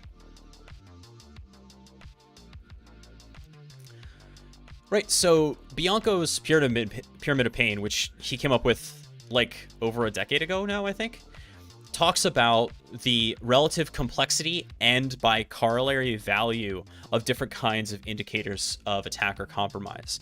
At the very bottom, right, you have hash values. They change instantaneously. You change a comment, right, or you change a string, and those hash values are going to change. So they're trivial to change, and they're also trivial to detect, right? Antivirus can, like traditional signature-based antivirus, can find hash values. In fact, that's what it was all about. IP addresses for network connections. Again, easy to detect because I can see that on my firewall. I could see that through network telemetry on an endpoint. All sorts of ways to get IP addresses. Easy to see that at layer 3, at layer 3. But a good attacker will have no problem whatsoever changing those, right? Set up a new Amazon EC2 instance, use Fireprox, whatever you want to do to cycle through IP addresses that they're using for their infrastructure. Easy to change. Up next, domain names. I would say that domain names are easier for the attackers to change up than for the blue team to handle, depending on the tooling that you have. So domain names are of course easy to change. They cost a little bit of money, but who cares? And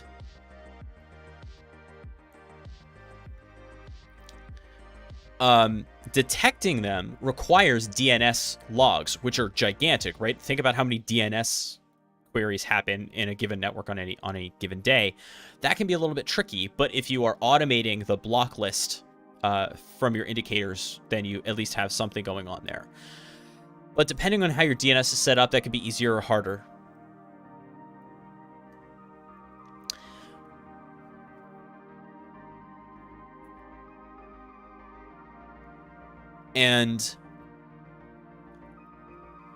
But again, easy to change, right? I still think these are more annoying for the blue team, but especially because you'll get these packages. This is where threat intel becomes more of a nuisance, because you'll get threat intelligence that's like, here are these IP addresses and domain names. Like, okay, are they still good? Like, you never have any guarantee that the age of that stuff is super useful. Moving up, though, you've got network and host artifacts. What we're looking at here is the actual shape of the data on the network. So this is annoying for the blue team because you're going to need packet capture to see this, at least, right?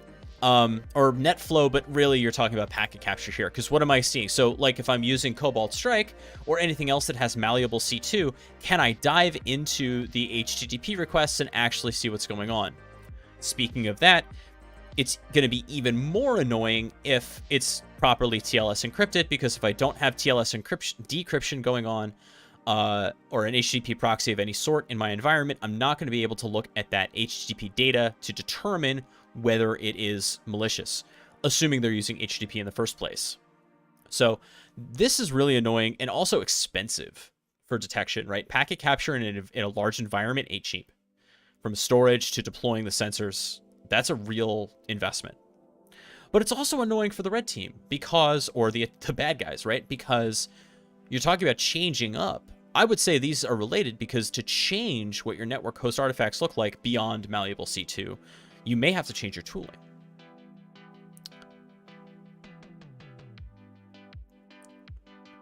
One expired domain in a firewall rule created 100,000 alerts. Yikes.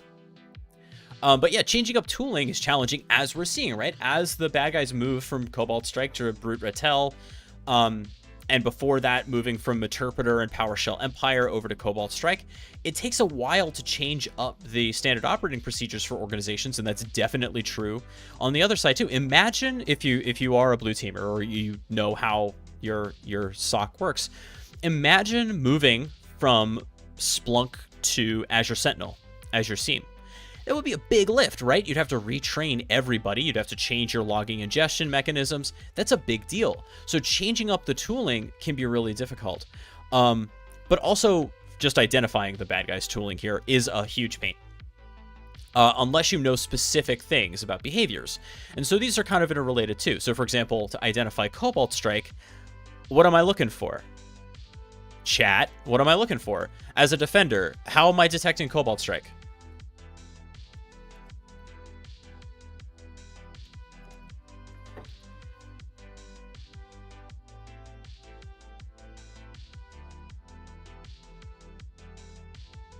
Imagine moving from Splunk to Azure Sentinel. Like to thank the person who put that in motion. Ooh. Yeah, get them a medal. And a lot of money for data archiving. Once it says run DLL32, maybe. If I have it, the thing that I'm really going to look for is named pipe creation. If I have that, what is that, event ID 8 in Sysmon? That, to me, with the right patterns, that's going to be a dead giveaway. And then fork and runs. So you're going to be seeing, you know, process creations that look a little bit spicy. And if they're bad with their OPSEC, we're going to see weird PowerShell or CMD invocations. If they're not using beacon objects the way they should be. And then finally, TTPs, right? The methodology is beyond any... How would you identify the name pipes? Thought they only used to use statically named ones. They don't. And also, you can use the relationship of named pipes from the creating image. RDP session created. Opens Bing and searches for how to Prevesk. Yeah, that's a good one.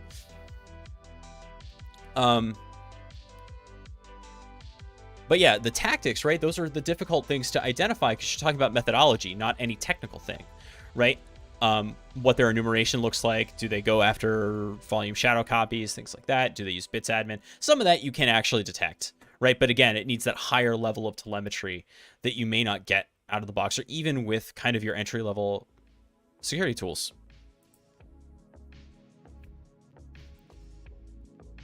Hold on, what?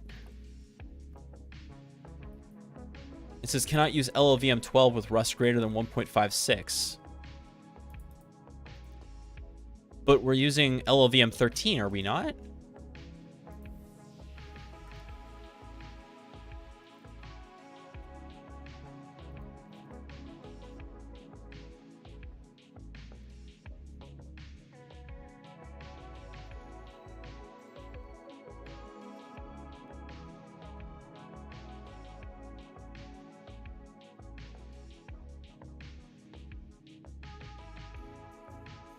You had to saw an older Rust toolchain. Ugh. Well, I don't like that at all. Well, I have LLVM.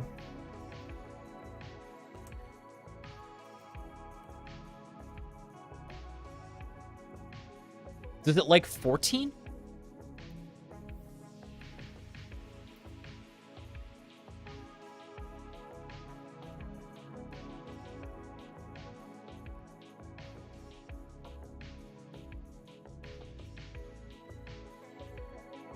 Because I have that.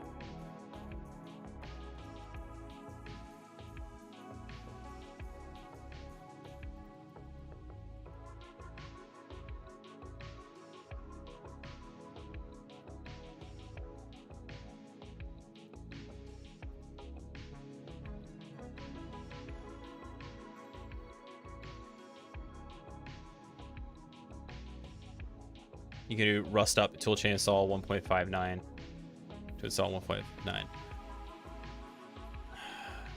I want to be able to do this with the newest toolchain though.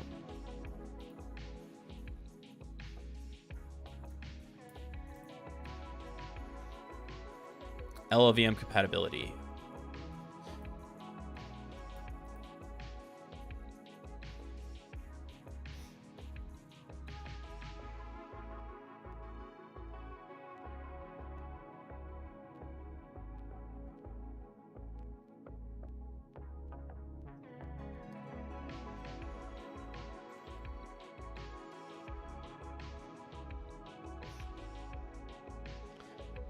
We'll look for a system copy of LLVM and use that if it is compatible version.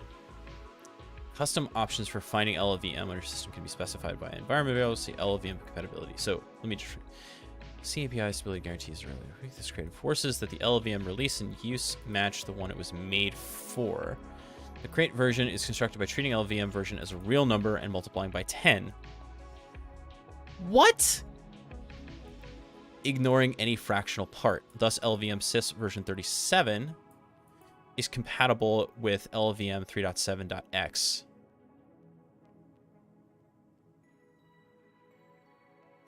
And LLVM sys 41 would be compatible with LLVM 4.1.x.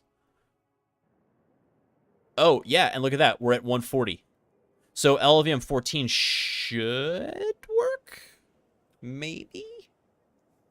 Oh, yeah, look at that. LLVM sys did compile.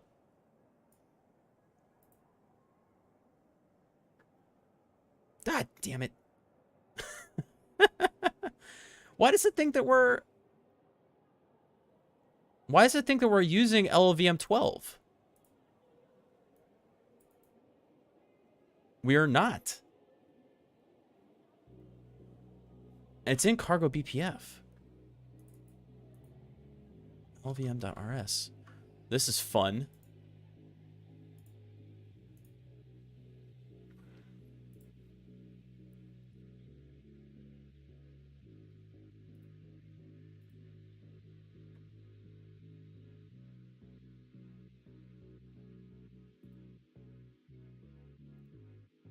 What error was that on? Line 26. If config feature equals LVM sys 130, use LVM sys presumably 13. Cargo BPF recalls LVM sys 13 130. Ugh.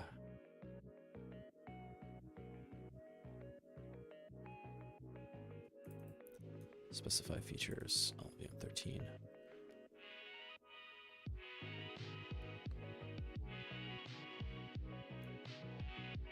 Rust C 156 that relies on LVM 13, LVM 12.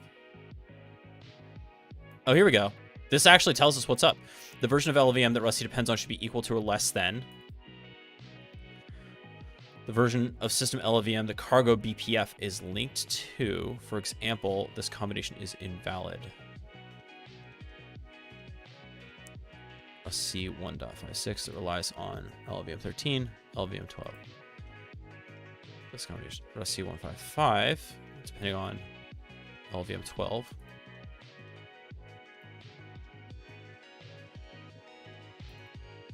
If invalid combination is used, cargo BPF stops compiling BPF programs and prints error. If it just proceeds, compiling BPF results in corrupted ELF files.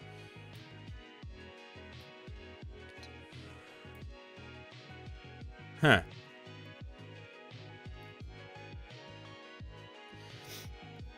I guess that means you would want to, yeah, set up LVM 12.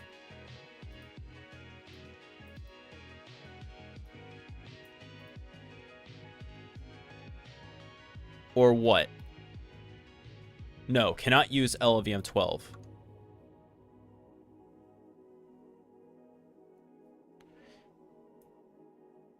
System LVM that cargo BPF is linked to.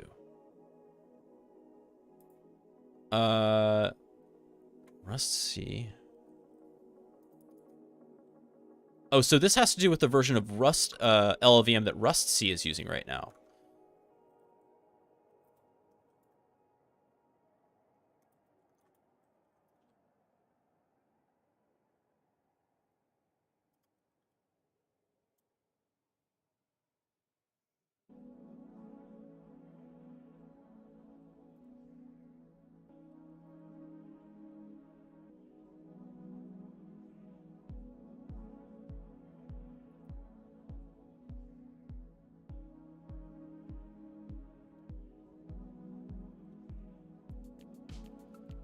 Right.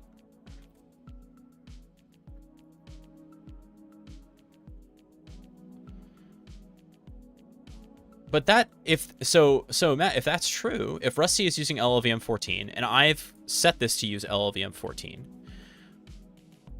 we should be good. The problem is that this code has not been updated to address that.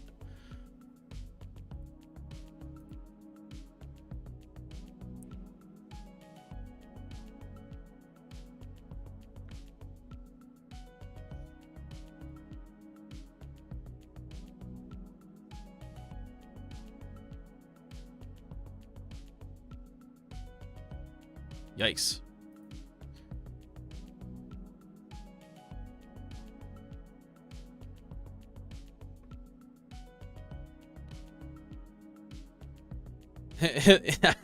That's my earlier message about how the eBPF tooling for Rust is pretty bad.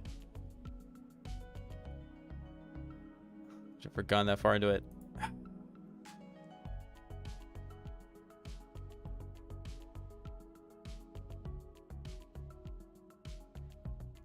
Yeah, that's what I'm seeing too. In the, what was it?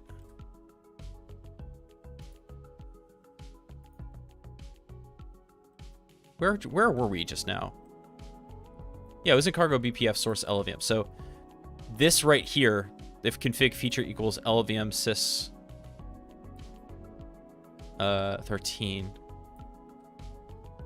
use LVM sys 130 as LVM sys. The only good eBPF tooling for Rust is Solana, but I don't think you want to write smart contracts. I do not.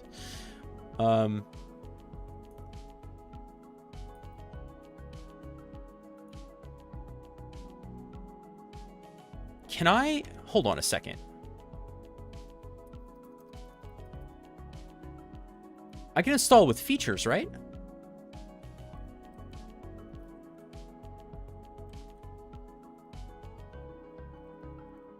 No?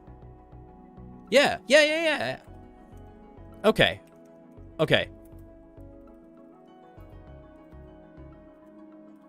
If we try it with the LLVM 13 features, I wonder if that works. Oh, crap.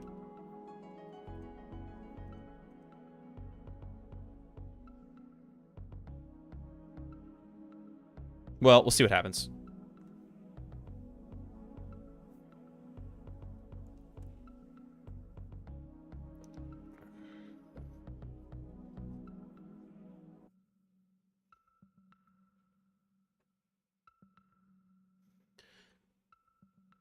If it doesn't work, it doesn't work, and we'll just go back to playing with BPF trace for now, which is fine. No,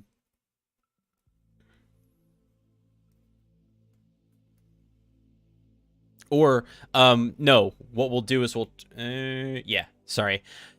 We will do with BPF trace, because I am not yet ready to write like a straight up C BPF program with BCC.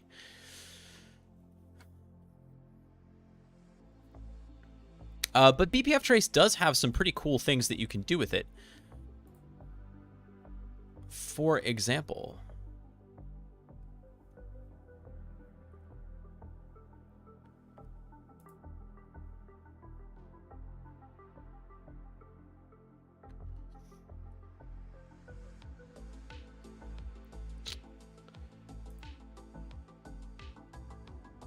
here's a for set UIDs. Trust the set UID syscalls. So this looks for privilege escalation. Actually pretty good as is, right? So what are we seeing here? We're seeing a trace point. We're seeing probes attached for enter with set UID and set FS, set F SUID. And so that's going to create what we're looking at here, by the way, is known in eBPF land as a map. So this is a key value pair, basically. So this is the map, and this is the key, and then this is the value. So if this doesn't exist, it gets made, and if it does exist, it gets updated, basically. So set UID, TID, thread ID, equals args UID, cool. And scene. That's nice. Let's run set UIDs. Oh, snap! Look at that. It did compile.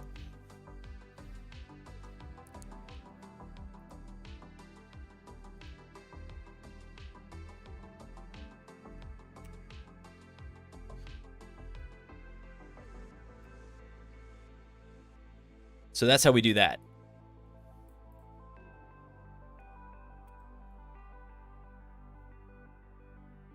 I need the I need a sound clip of Kirk saying "I don't like to lose" in Wrath of Khan.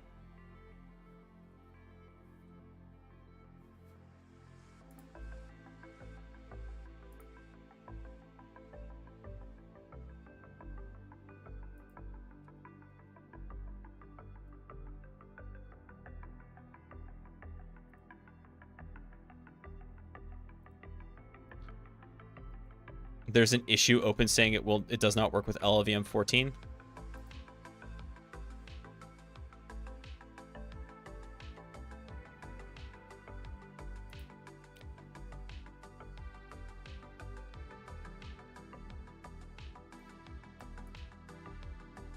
Basic support got added, but not all features work. Join? Oh, is that all?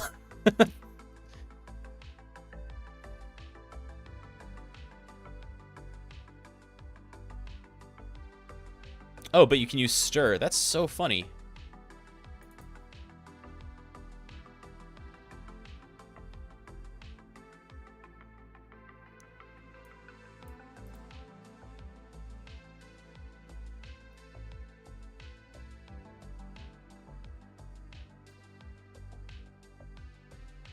Oh, God. This is... I'm too far. I'm too far deep. I'm too far in. I don't want to be reading LLVM code. I'm not ready for that. But now that we have a working Cargo BPF installation, we can try this out. So we've done this. So yeah, we're going to do a Cargo new red BPF tutorial.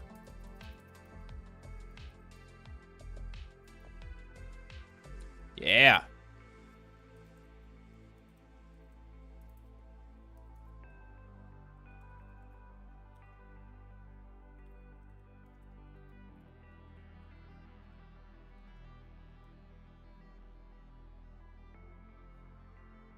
Yeah.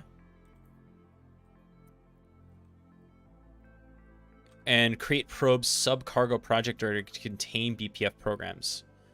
So there goes what? Cargo BPF, which is kind of a sub-command that we have now because we installed Cargo BPF.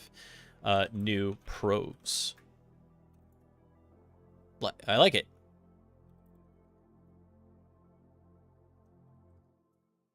And there's lib.rs.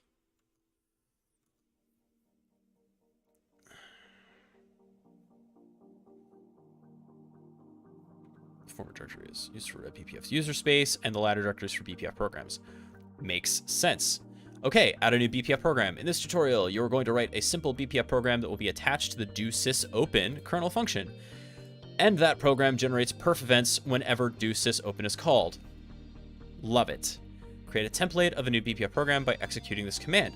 Oh, look at this. So, cd probes. I am not hating this documentation. Yes, that was weird so to get the compilation going, but that kind of felt like it was at least partially on LLVM. Oh, Matt, I missed your sub. Thank you so much, friend.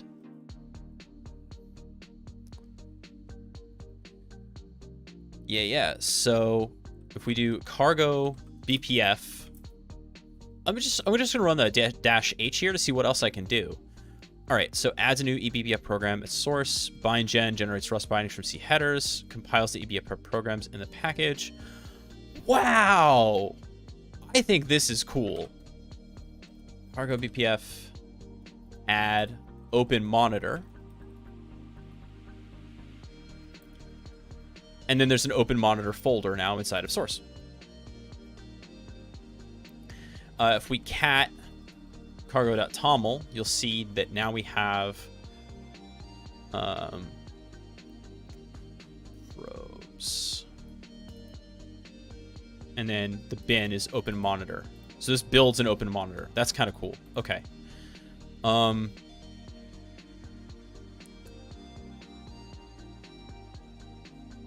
Okay. Time to write the eBPF program. So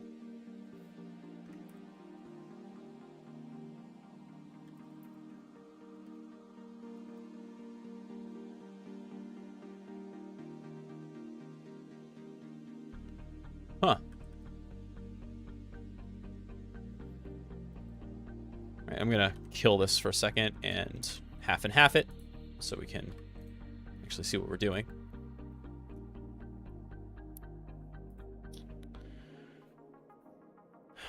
And yes, I'm using Vim. No particular reason.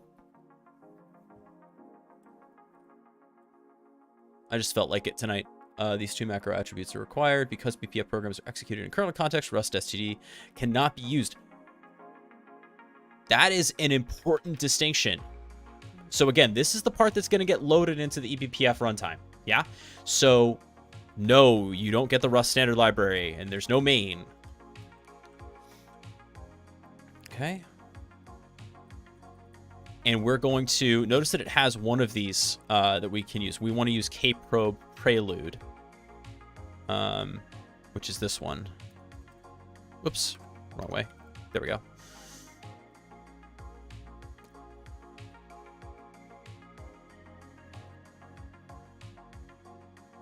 This brings symbols listed below to the current namespace. BPF helper function, macro attributes like kprobe, kbrat probe, map the program. Lovely. I really want to know what this does. So the program macro says this sets the version and license of BPF programs, the license must be GPL. That's actually super important, by the way.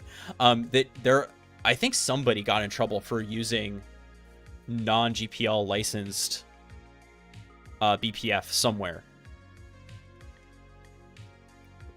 But it has to be GPL. In fact, I'm now just remembering,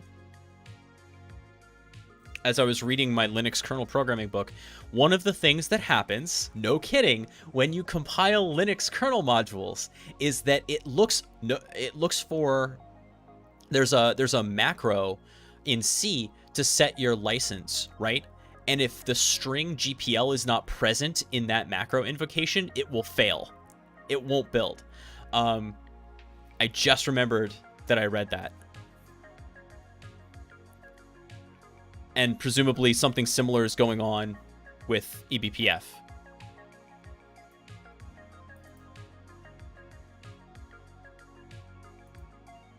All right. So here comes a map. So we're going to do a map.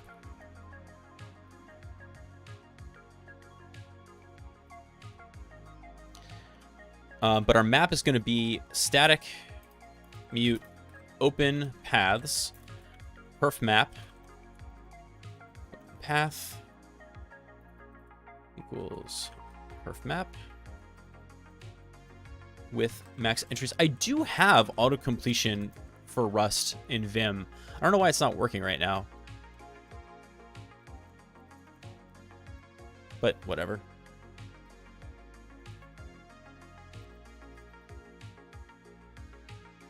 Perf map, not per map.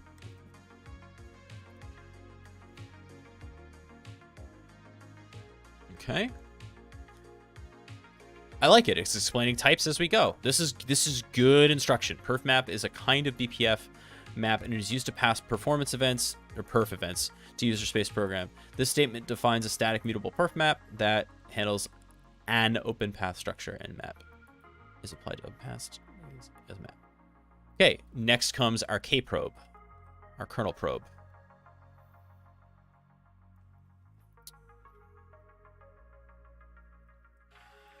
And I think I'm going to just do this straight. Okay. K probe. Okay, function do sys open. Does anyone know why I'm going to the trouble of not copying and pasting this?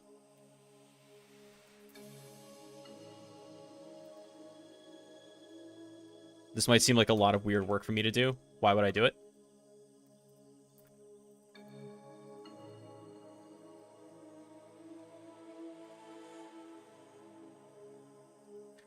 Let mute path equals open path default. Okay. Then comes some unsafe code, which was expected.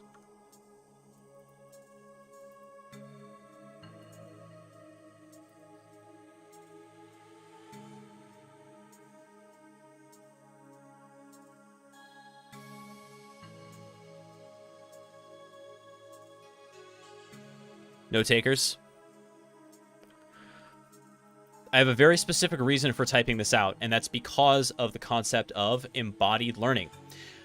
My brain is going to make better connections with the material if I engage my physical husk, this mortal coil, in the activity of learning.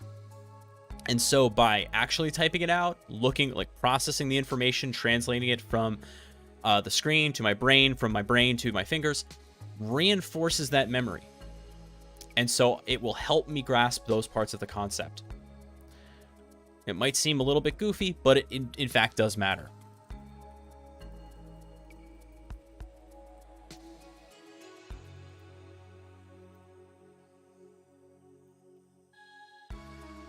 All right, we're getting a pointer.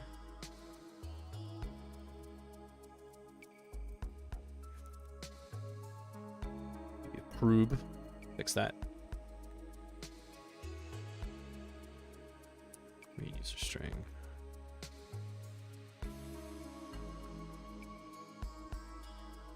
Len as U32, and then file name as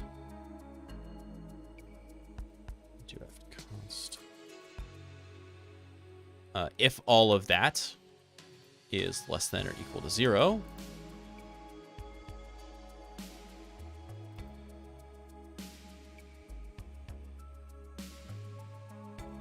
this is not C, so I will not put that curly brace on the next line.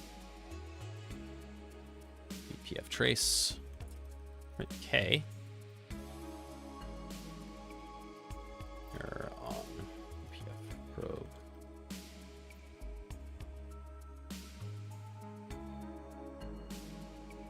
String. End with a null. And return.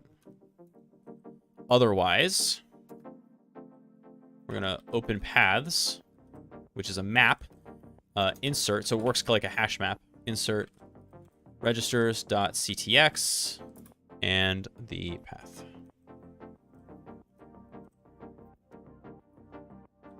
So this is the key, and this is the value. Okay.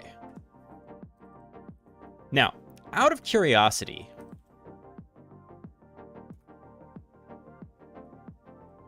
I'm going to close it here, and I just want to see what VS Code does with this.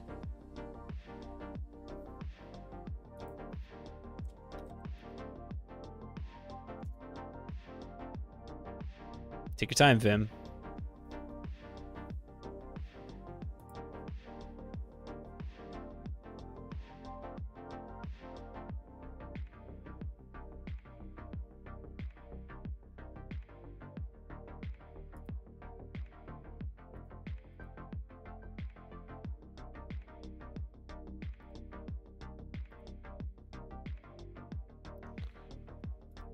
What is happening?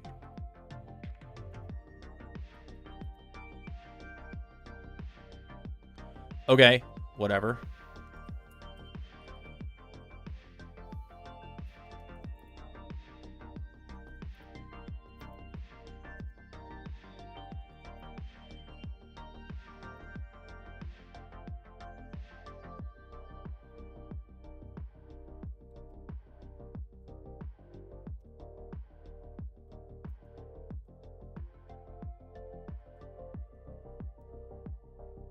Let's open up VS Code here. See what it makes of this. Yes, I trust the authors.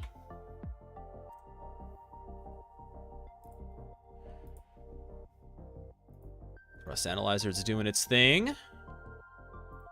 Probe, source, open monitor. There's main.rs.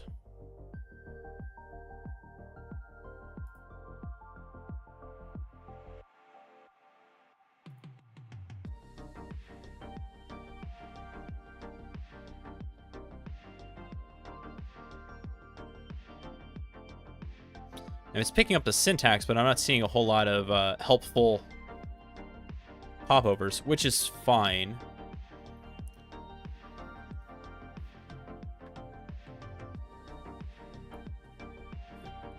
The name of function is merely a hint. The function name doSysOpen implies that this function is intended to be attached to doSysOpen kernel function.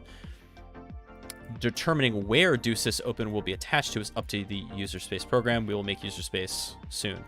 Obviously, English not a first language here, but that's fine. By the way, if you are an English speaker and you want to help out, a great way of, like a no-code way of contributing to open source projects is to help with this stuff. If you have grammatical corrections, things like that for documentation, do it.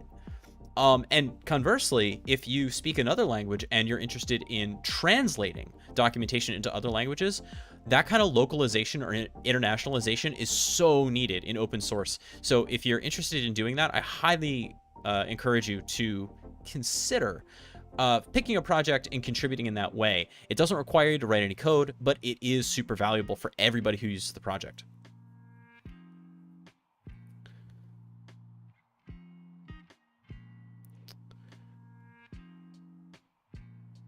Okay.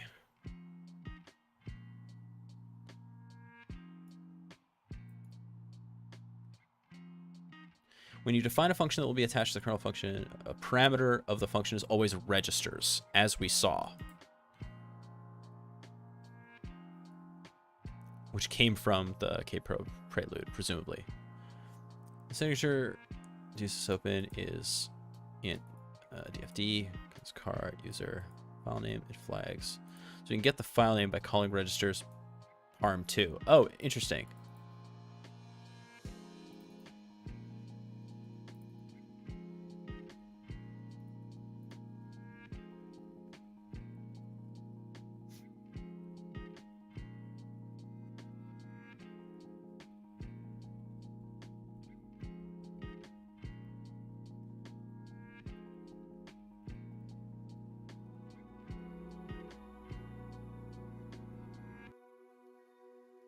No, we're good. We're newer than 5.5. Okay, so this is the open monitor. This is the user space. No. This is the main.rs. There's one thing to finish before compiling the first eBPF. We have to go to the mod and define the open path structure.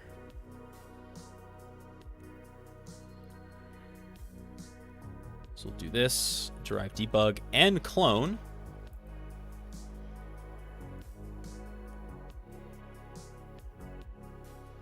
And then we'll make our struct. Path. File name.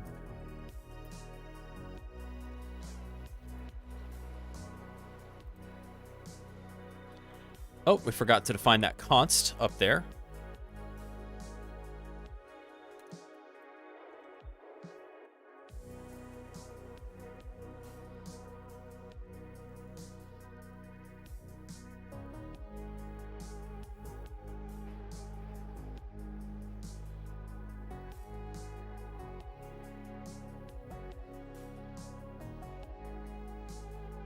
Why is it yelling at us about this? Expected comma.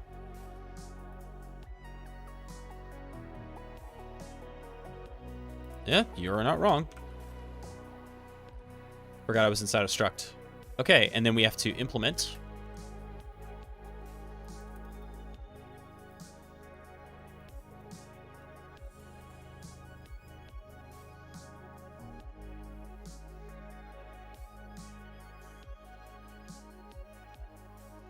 This is a little bit self-referential. Basically, what do we produce? We produce an open path with a zeroed out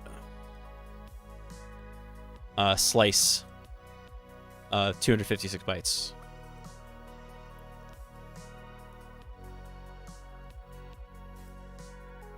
Very well. That's it? Compile the BPF program. So this is the part, so this is, we're going to turn it into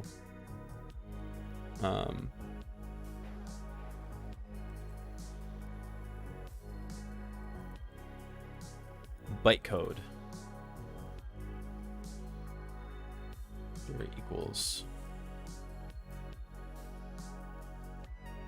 Oh, actually, I should be able to, oh, CD probes.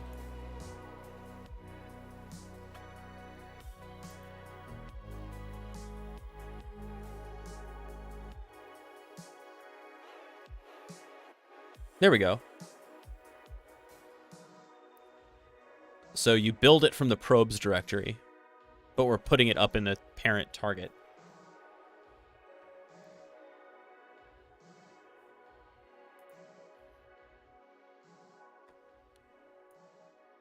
So this will build the openmonitor.elf file. And it's done, what is it? Core, right? Compile once, run everywhere.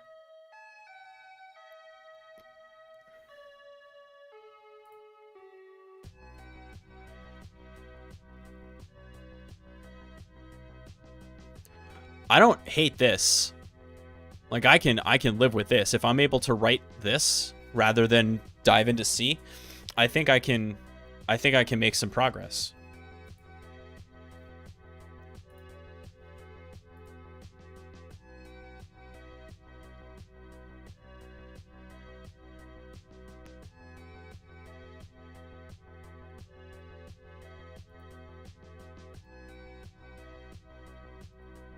The fact that you can build Rust programs with only libcore is amazing. Yeah, agreed. Ah, no. What did we do wrong? Ooh. I forgot some, like, mod stuff, didn't I? Use probes, open monitor. Yep, sure did.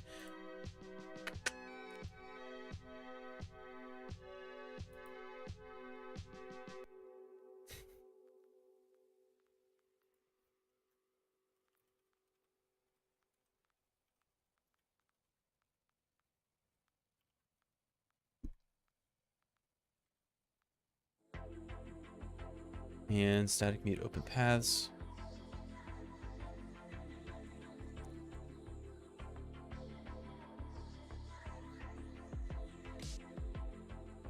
Yeah, because what do we get yelled at for?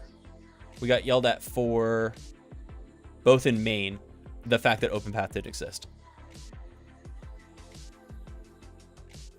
Yeah!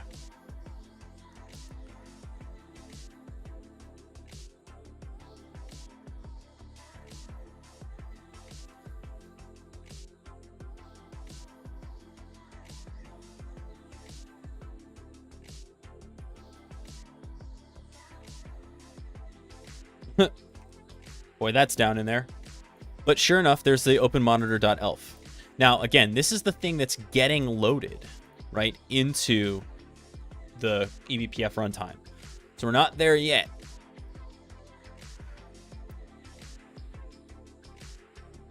Right, step 5, write a user space program. Yeah, would not be the worst idea. So that's going to not be in probes, though. That's going to be in source main, presumably. Right, user space. Let's go develop a program that utilizes eBPF user space. Oh, man. Okay. So we're tossing this into the cargo.toml.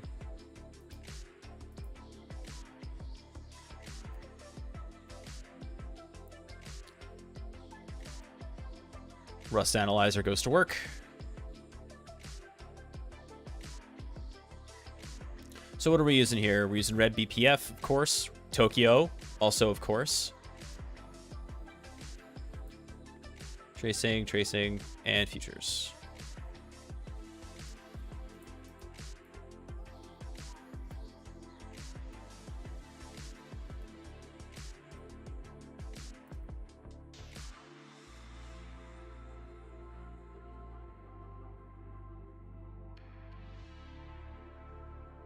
If a BPF program and a user space program communicate with only primitive types, so there are no custom structures, you don't need probes. But we will almost always be doing that, so okay.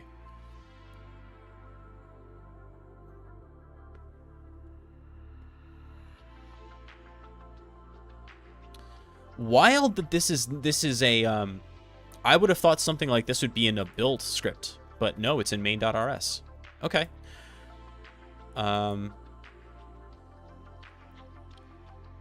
Yeah, we're going to knock off almost all of this, but for now...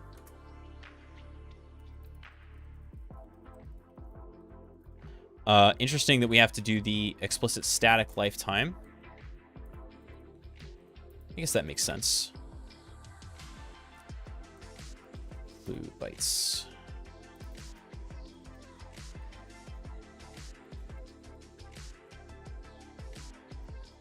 This is a lot of macro, can get a lot of macro composition.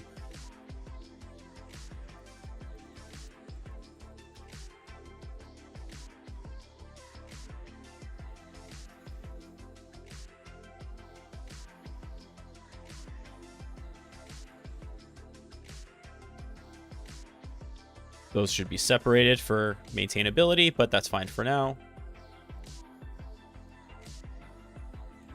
Rust, where you metaprogram your metaprogramming. Yeah, And I'll include meta commentary about my metaprogramming. All right, our main is actually going to be a Tokyo main.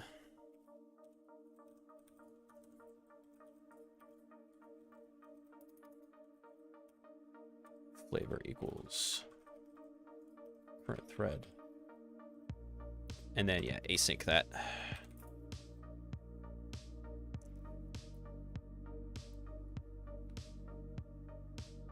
Okay. Put my uses up here. Use tracing. Ah, that's working. I think I know why VS Code didn't work for me when I was in the probes folder. It's because I need to open the parent folder in VS Code has to have, that's the cargo.toml that's going to get honored for Rust Analyzer. So if I had opened the probes folder in a separate window, that should have done, well, I'll test that. Yeah, let me open VS Code here, and we should see that this will honor.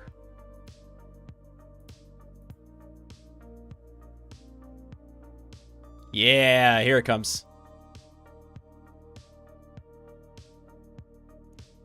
That's what's up. Okay, so if you want, it's screaming at me.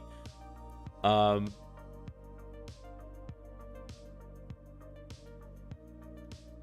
we do get the autofills and things like that. So that's cool. Okay. So use your tracing level and then use tracing subscriber. Thank you. FMT subscriber. This is a much better user experience. Okay, and in main, what are we doing?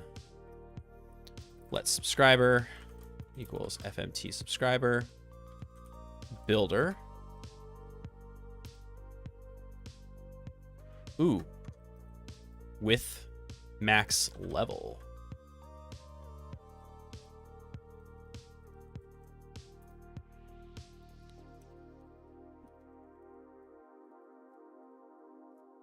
Dot finish. So we're doing a build inside of this invocation.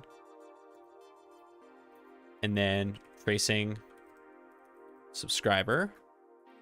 Set global default to subscriber. Dot unwrap.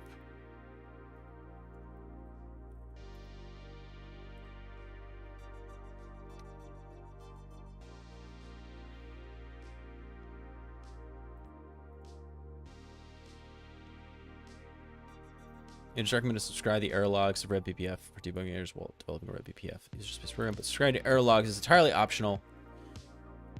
I see. Cool.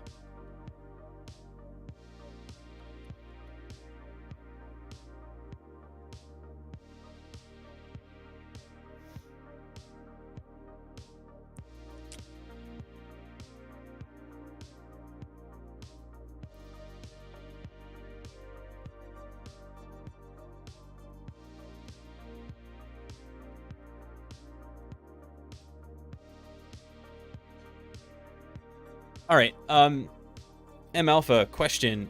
Do I have, this is just kind of like a style thing. Is there any effective difference between putting my use up here and putting it inside of the function where I'm going to need to use it? I find that stylistically messy. I like putting my dependencies right up top, but that's plainly not what they're doing here.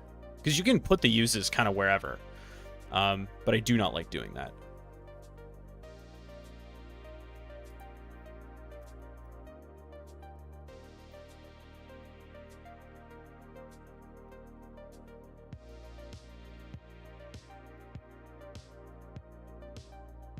Use statements follow scoping rules. Oh, they do.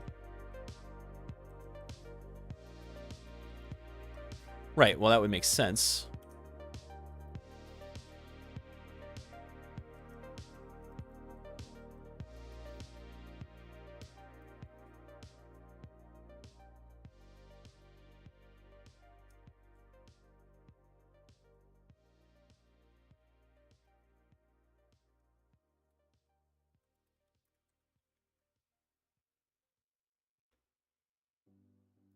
And the import is only local to the main body. I don't know if it matters as much for this. But yeah, of course, that makes sense.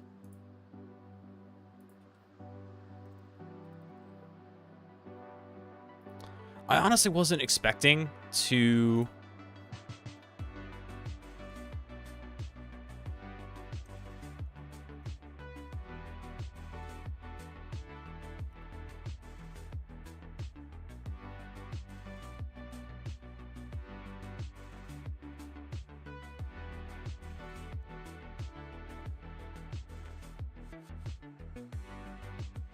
Why is this freaking out at me?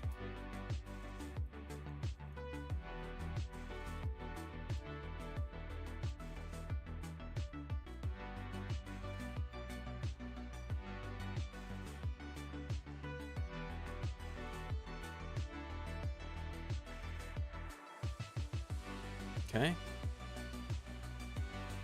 Probe equals loaded dot kprobe mute. Cool. And then this is where we add in our trace point, or not our trace point, our probe. Dot expect. Welcome to Rust.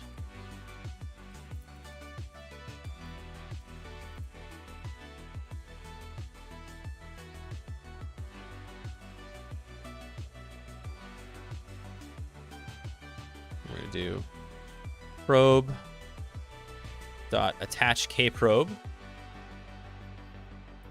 Same deal. Do sys open.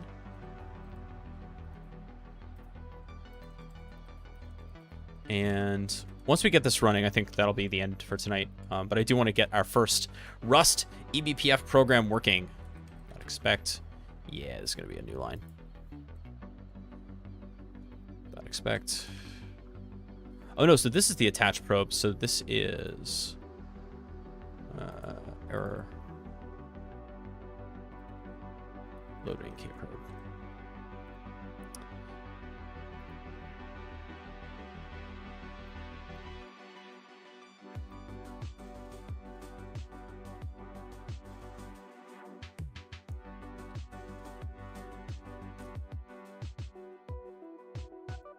And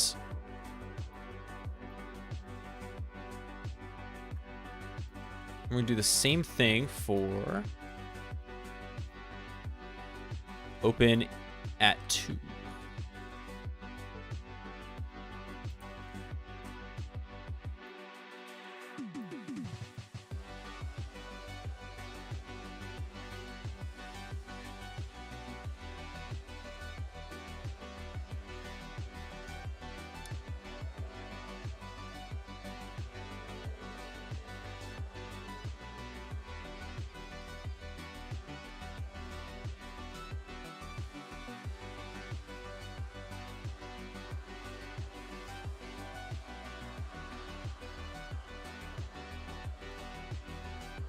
All right, let's see what's going on here. While let some map name events equals loaded events next dot await. So this is where this was actually the question that I had, which was how are we going to easily retrieve data back? Because BPF trace, you kind of like got to wait for the program to end, right? But plainly here, we can get information back from the eBPF runtime. Here's our loaded.events.next. And so it's kind of like an iterator.await because it's async if map name equals open paths. So we're kind of like cycling through any maps for event and event. Let open paths equals yeah, okay. I like it. Okay, this one I am going to copy pasta. It's getting late.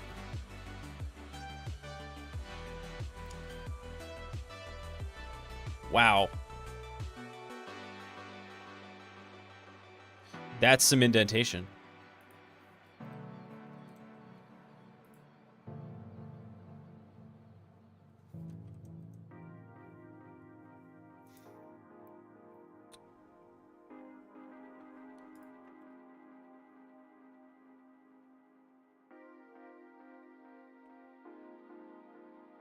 And we're reading the event as a pointer as const open path, right?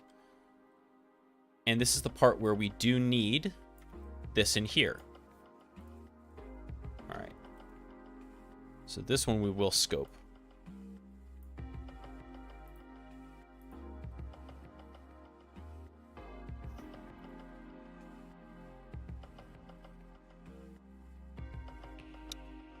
What don't you like?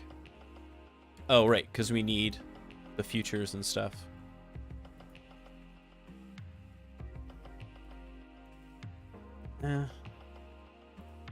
No. I still want to put these up here.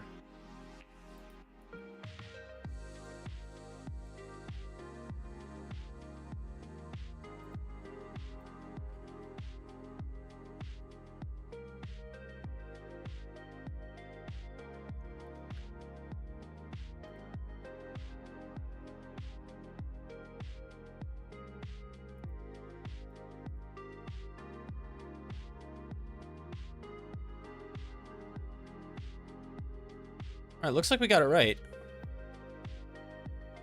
Okay, that's it. So if we... Down here at the bottom here, we're going to do cargo build.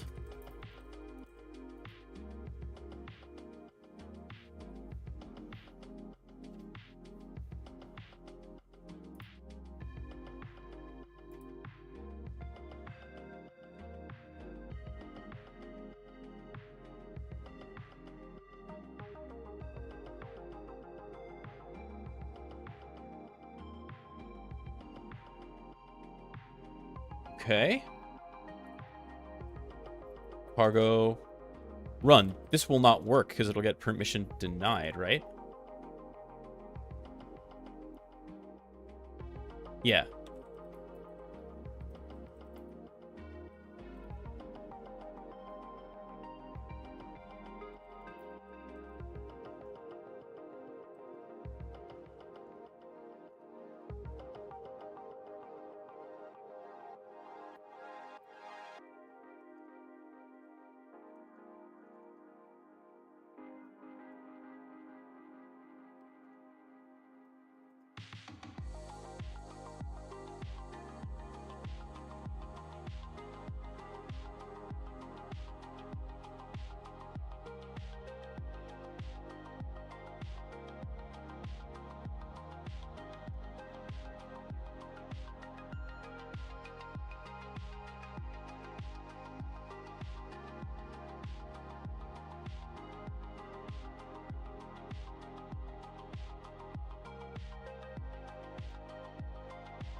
Yeah, that's...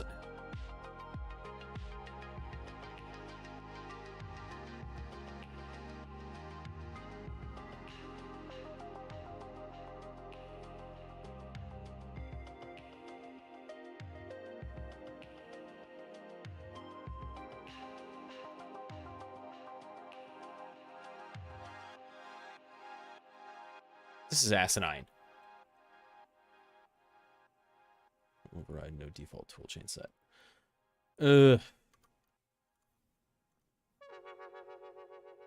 So run the program by root. Yeah, no kidding. Well, if we're going to be doing eBPF stuff, we might as well set that up, right?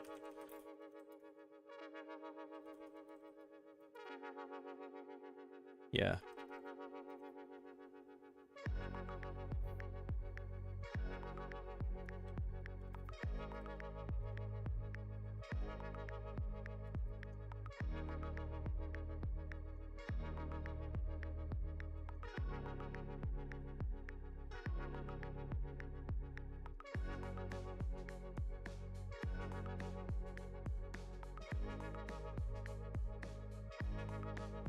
Yeah, no override, no default toolchain set. So we'd have to set up rust up here for root. It's gonna suck because then we'll have to install all the things. I have a better idea.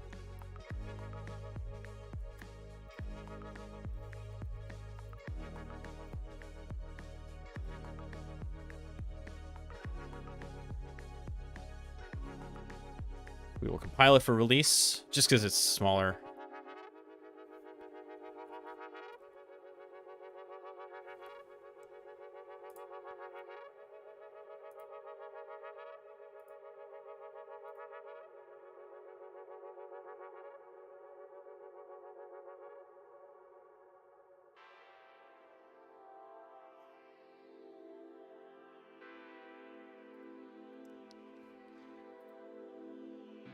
I'm excited though. This is I didn't expect to be writing Rust tonight. I didn't expect to be writing an eBPF program in Rust tonight, because I thought I was gonna have to walk it a little bit slower than that. But this is like, I mean, there's a lot going on here, but here's kind of a learning thing too.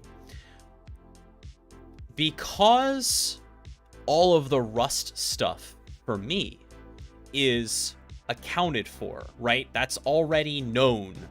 I don't have to spend any cycles basically processing that, and I can focus on the new stuff, which is the kernel programming and the eBPF stuff. And that's really important. When we talk about, there's a theory in education called cognitive load, and there are 3 kinds of cognitive load. There's germane load, which is the thing you're trying to learn, what you're trying to work on. There's extraneous load, which is the noise, and then there's intrinsic load, which is just like how hard is the thing that you're working on. But the extraneous load is the stuff that you want to try to minimize. And if you've ever done like a lab environment, you kind of know what this feels like, especially if the lab has had way too much setup, right? You spend way too much time building out a thing in order to learn a concept, but you spent so much of the time setting the lab up that you're kind of like out of gas by the time you get to the actual exercise.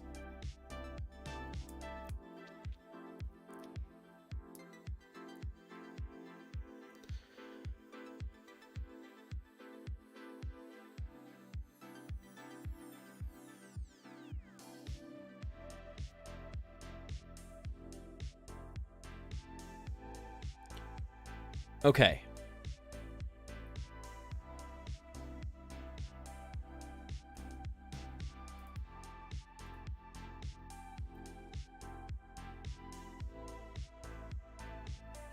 See that right there?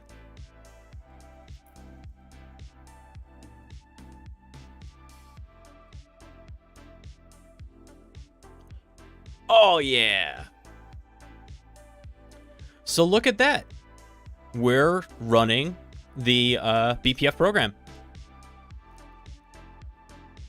That is so cool. All right. I'm hooked. I will be doing more of that. Super fun. Okay. Well, hopefully this was illuminating about eBPF for you tonight, and not too terrible to watch. I know that I learned a ton. I hope you did too. But I think we're going to call it there for tonight, and I'll be back on Saturday doing some blue team stuff. Probably some home lab stuff, if I'm being honest, because I have some, I've done some work on Packer and Windows builds and things like that. Oh, so Mr. PC Fix-It, the fix for LLVM was we have LLVM 13 installed, and we installed, we did cargo install cargo BPF with the features LLVM 13, which was an option, right? We just had to install it with the features flag, and that worked out fine. But yeah, so I'll be back on Saturday, 10 a.m. Hey, Mellow Sec Breach, thank you for those follows. We're gonna go raid Brian Break.